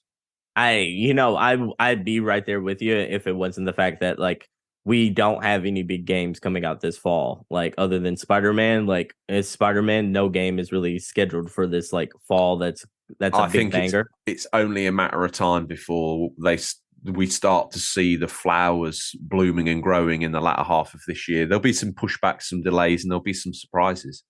Yeah, there's going to be. There's what is Nintendo working on? Like, what they have 2 Mario studios that we haven't seen or heard of do anything in a very long time since Mario Odyssey. And what's up with like 2D Mario in general? Like, we haven't gotten one of those, like a brand new one on the Switch as a whole. So this would be a perfect time for that. But like, like there are going to be a couple of ones that I think are going to really shine and really surprise people and going to be like this year's Hades, so to speak. Like I'm getting some strong good readings from Gunbrella, which is like just a game that looks like it's going to like take everyone's hearts this year. Liza P looks like it might be a pretty promising one that might be like the indie game of the year, so to speak. I think there's going to be lulls in between the big like entry part of the year and then the later half of that year where like indies are probably going to rule the summer, They tend to. That's probably their time, isn't it? Let's face it. What am I going to play? Hogwarts. What are you going to play, George? Hogwarts. He's going to find a new racing game to play, everyone. He's going to find a new racing game and a new nautical game. It's like, as sure as clockwork. Oh, well, the new MLB's poked his head above the parapet, so I probably need to pre-order that. The new special edition for that hat alone looks amazing. So I'm super stoked. I think that's going to be, I really want that to be, thing is, because it's on the Switch now, I think the graphics that we've got right now are the graphics that we're going to get for a long time. Don't do yourself the disservice of playing the Switch version, man. Oh, I'm not going to play the Switch version, but the fact that it exists on the Switch means that I feel like the next gen of true MLB that we've been waiting for, it's going to get locked. It's going to get locked in and we're not going to see it. It's as good as it's ever going to get right now. That's my take on it. If this one comes out and they show me some amazing things, I'm buying it anyway. Let's face it. Hope I don't do what they do with FIFA on the Switch, because that is trash. They literally have a Switch port, man. A Switch port. It is terrible. It is like PS2 / PS3 graphics, and they just keep that same engine, that same game every year. What do they call it? Legacy edition? Legacy, and all they do is just change the names of the players and the teams, and that's the same game. I tell you what, if that meant that the Switch version of MLB could come untethered from the next gen versions and they just got Legacy MLB with the latest updates and the graphics as they are, and we got something that looked like I'm watching the TV, yeah, I'd be willing to sacrifice the Switch on that pyre. That's for sure. I think a lot of people are, that's, like the NBA version of on the Switch is like actually really good. It's actually like a standout version, but like WWE has done terrible versions on their games on the Switch as well. So I'm like, I think that's the way to go. Just release the bad version on the Switch port. But like, there comes a point when you ask yourself, why bother? Like why bother? Because people will buy it, Seb. If people will buy it, that's why you bother. Yeah, that's terrible. That's this show's mantra. Yeah. T-shirt. T-shirt. I'm very harsh to this show, but it's part of the sense of humor around it. But I'm not totally convinced everyone gets it. But we're top tier. This show's top tier. Yeah. It's been in the top 10 again in the UK. What more can we ask for? And we're up amongst the big boys as well. So everyone out there that listens to the show, thank you for your time, your effort, to the support. If you've got this far, you're hardcore. And if you're hardcore, you're in a Discord. Mm-hmm. So grow a set, get up there. Because my heartfelt plea last week got people in the Discord. Amazing. Okay, let's do another one. If you've got this far, you're on your way to work. I don't know, you're skinning a crab, whatever it is you do for a living. It's all cool. Don't sit there lonely. Don't sit there thinking these characters that we come up with, these people that we talk about in the Discord aren't real. Get in the Discord, have a conversation with them. Find out what Boba Labour's favourite sandwich is. If you've ever wondered what roast snake monk, who is he? Okay. Maybe he's the guy going around putting my logo on everyone's comments. Okay. Roast snakes. Got another imposter. Yeah, roast snakes. I don't even know what I said. I don't think I could say it again, even if I tried. We've got Bada Bingster. We've got Ginge, my son, my adopted son, in there. If you're not in the Discord and you want to meet these people, get in there. Do it now. And if you want to go to OLL in April to meet us in the flesh, find out if we're real. If you want to see Stingray for real, the actual Ray, who's actually the star of the show, we're just his understudies. He can't talk, therefore that's why. If you want to do all that, get yourself on the website, get yourself some tickets booked. Gentlemen, I think that's all we have time for this week, listeners. Hold on, as before always. we go. Oh, wait, Seb, no, you do this. What now? Before we go, man, before we go, I just want a couple of things I want to shout out. First of all, I want to give my thanks to both of y'all for being amazing co-hosts on this episode. Y'all have been absolutely great. Or too kind. Yeah, He is too kind. y'all have been absolutely great. I really have enjoyed being on this episode because this episode is really, I think, one of our shining gems, that we've done together. So shout out to y'all in that point. I want to say, happy Super Bowl day to everyone who celebrates and everything like that. To everyone celebrates. I know a lot of people in the UK are probably going to be asleep when the Super Bowl is on. So Our German listeners are going to think it's just like a large bowl of sauerkraut. They got no idea what a Super Bowl is. Yeah. But so, in y'all in Germany, I just want you to send all your well wishes to my team that's actually in the Super Bowl this year, my Philadelphia Eagles, so send your best wishes out to there. And then, we mentioned the Discord. There's a couple of people in the Discord. Shout out to all you new people, especially Mikey Wrestling, who's like a really dope person. If you want to really talk to someone who's ingrained in like the wrestling video games, he's the perfect person. He's played every single one of those. So another reason to join the Discord there. And last but not least, check out the Single Player Experience podcast because we got some dope episodes coming for you. We have our AEW Fight Forever preview episode that's out, and then yeah. So if you want to hear all about AEW Fight Forever, the good, the bad, the ugly, what we think about it, and such like that, got that coming out. We've spoken to a couple of key indie developers, about to shadow drop some games, and so if you want to know about some good games, you should keep an eye out on in 2023. Check that out, and then one of the shining episodes I think you should definitely check out is like. I had the key game lead from Digital Trends, one of the biggest tech sites in the world, onto the show, and me and him talked about some of the dope games that you should be definitely checking out for 2023. And he may have dropped a couple of nice little previews from like the gossipy world about like some Switch news that you want to hear about. So if you want to know about all those, definitely check those out. And then I am officially stopping the show to invite George onto the show for the first time ever because we had a couple of listeners who are also UCP listeners who sent me a request through the nethers. They captured an owl and sent it to me across the pond, so to speak. Oh, and they said, was it alive when it got there? Yeah, it was live. Yeah, the thing looked like he's tired, beat to heck and back, but he was live when he got here. But one of the reasons why I wanted to send the invitation is because we had so many people who reached out to me and said, we want you to do a MLB deep dive episode with this man right here. Ooh, yeah. That's the man. So I am Thanks, mommy.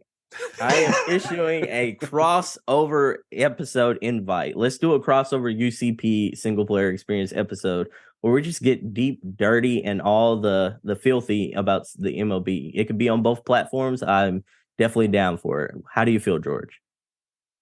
The new game or just all the MLB games in general? We're just diving into the new games, I guess. We can talk about, like, I played the last year's edition as well, so we can talk about the differences, the pros, the cons, and everything in between. And plus, you played all of them, so you can bring your history to it. Why don't we hold? You've got my promise. Let's do that. But why don't we wait until the next 23 comes out, and then we can really do an all singing, all dancing smash fest on that. Yeah, that's my proposition. Is like we do a deep dive into MLB 23. Awesome. I couldn't imagine anything more better for me, to be honest. I couldn't get away with his little face. Get away with it on the single player. Yeah, okay, do it. I'm in. Yeah, send me the papers. So everyone, you can check that out. It'll be coming soon. MLB will be coming out. What is that, like later this month? It's April. Early March. April time, isn't it? Yeah, that's not very far. So yeah, that game is also on Game Pass. Everyone, by the way, stop it now. It feels so wrong, but don't buy it on. Don't get it on Game Pass. Buy the one with a hat. Get the full special edition, or you're dead. I'm gonna pay $70 for the hat, man. You're gonna pay $120 for a hat, Seb. Oh, okay, my bad. Smile now. That's how it feels to buy an MLB special edition. Nice. At least tell me it comes with like all the games though. You get like the MLB pass with it. Seb, you get a hat. That's it? They like No, you don't you even get- get like to watch the games or anything? No, you get a hat, you get a steelbook.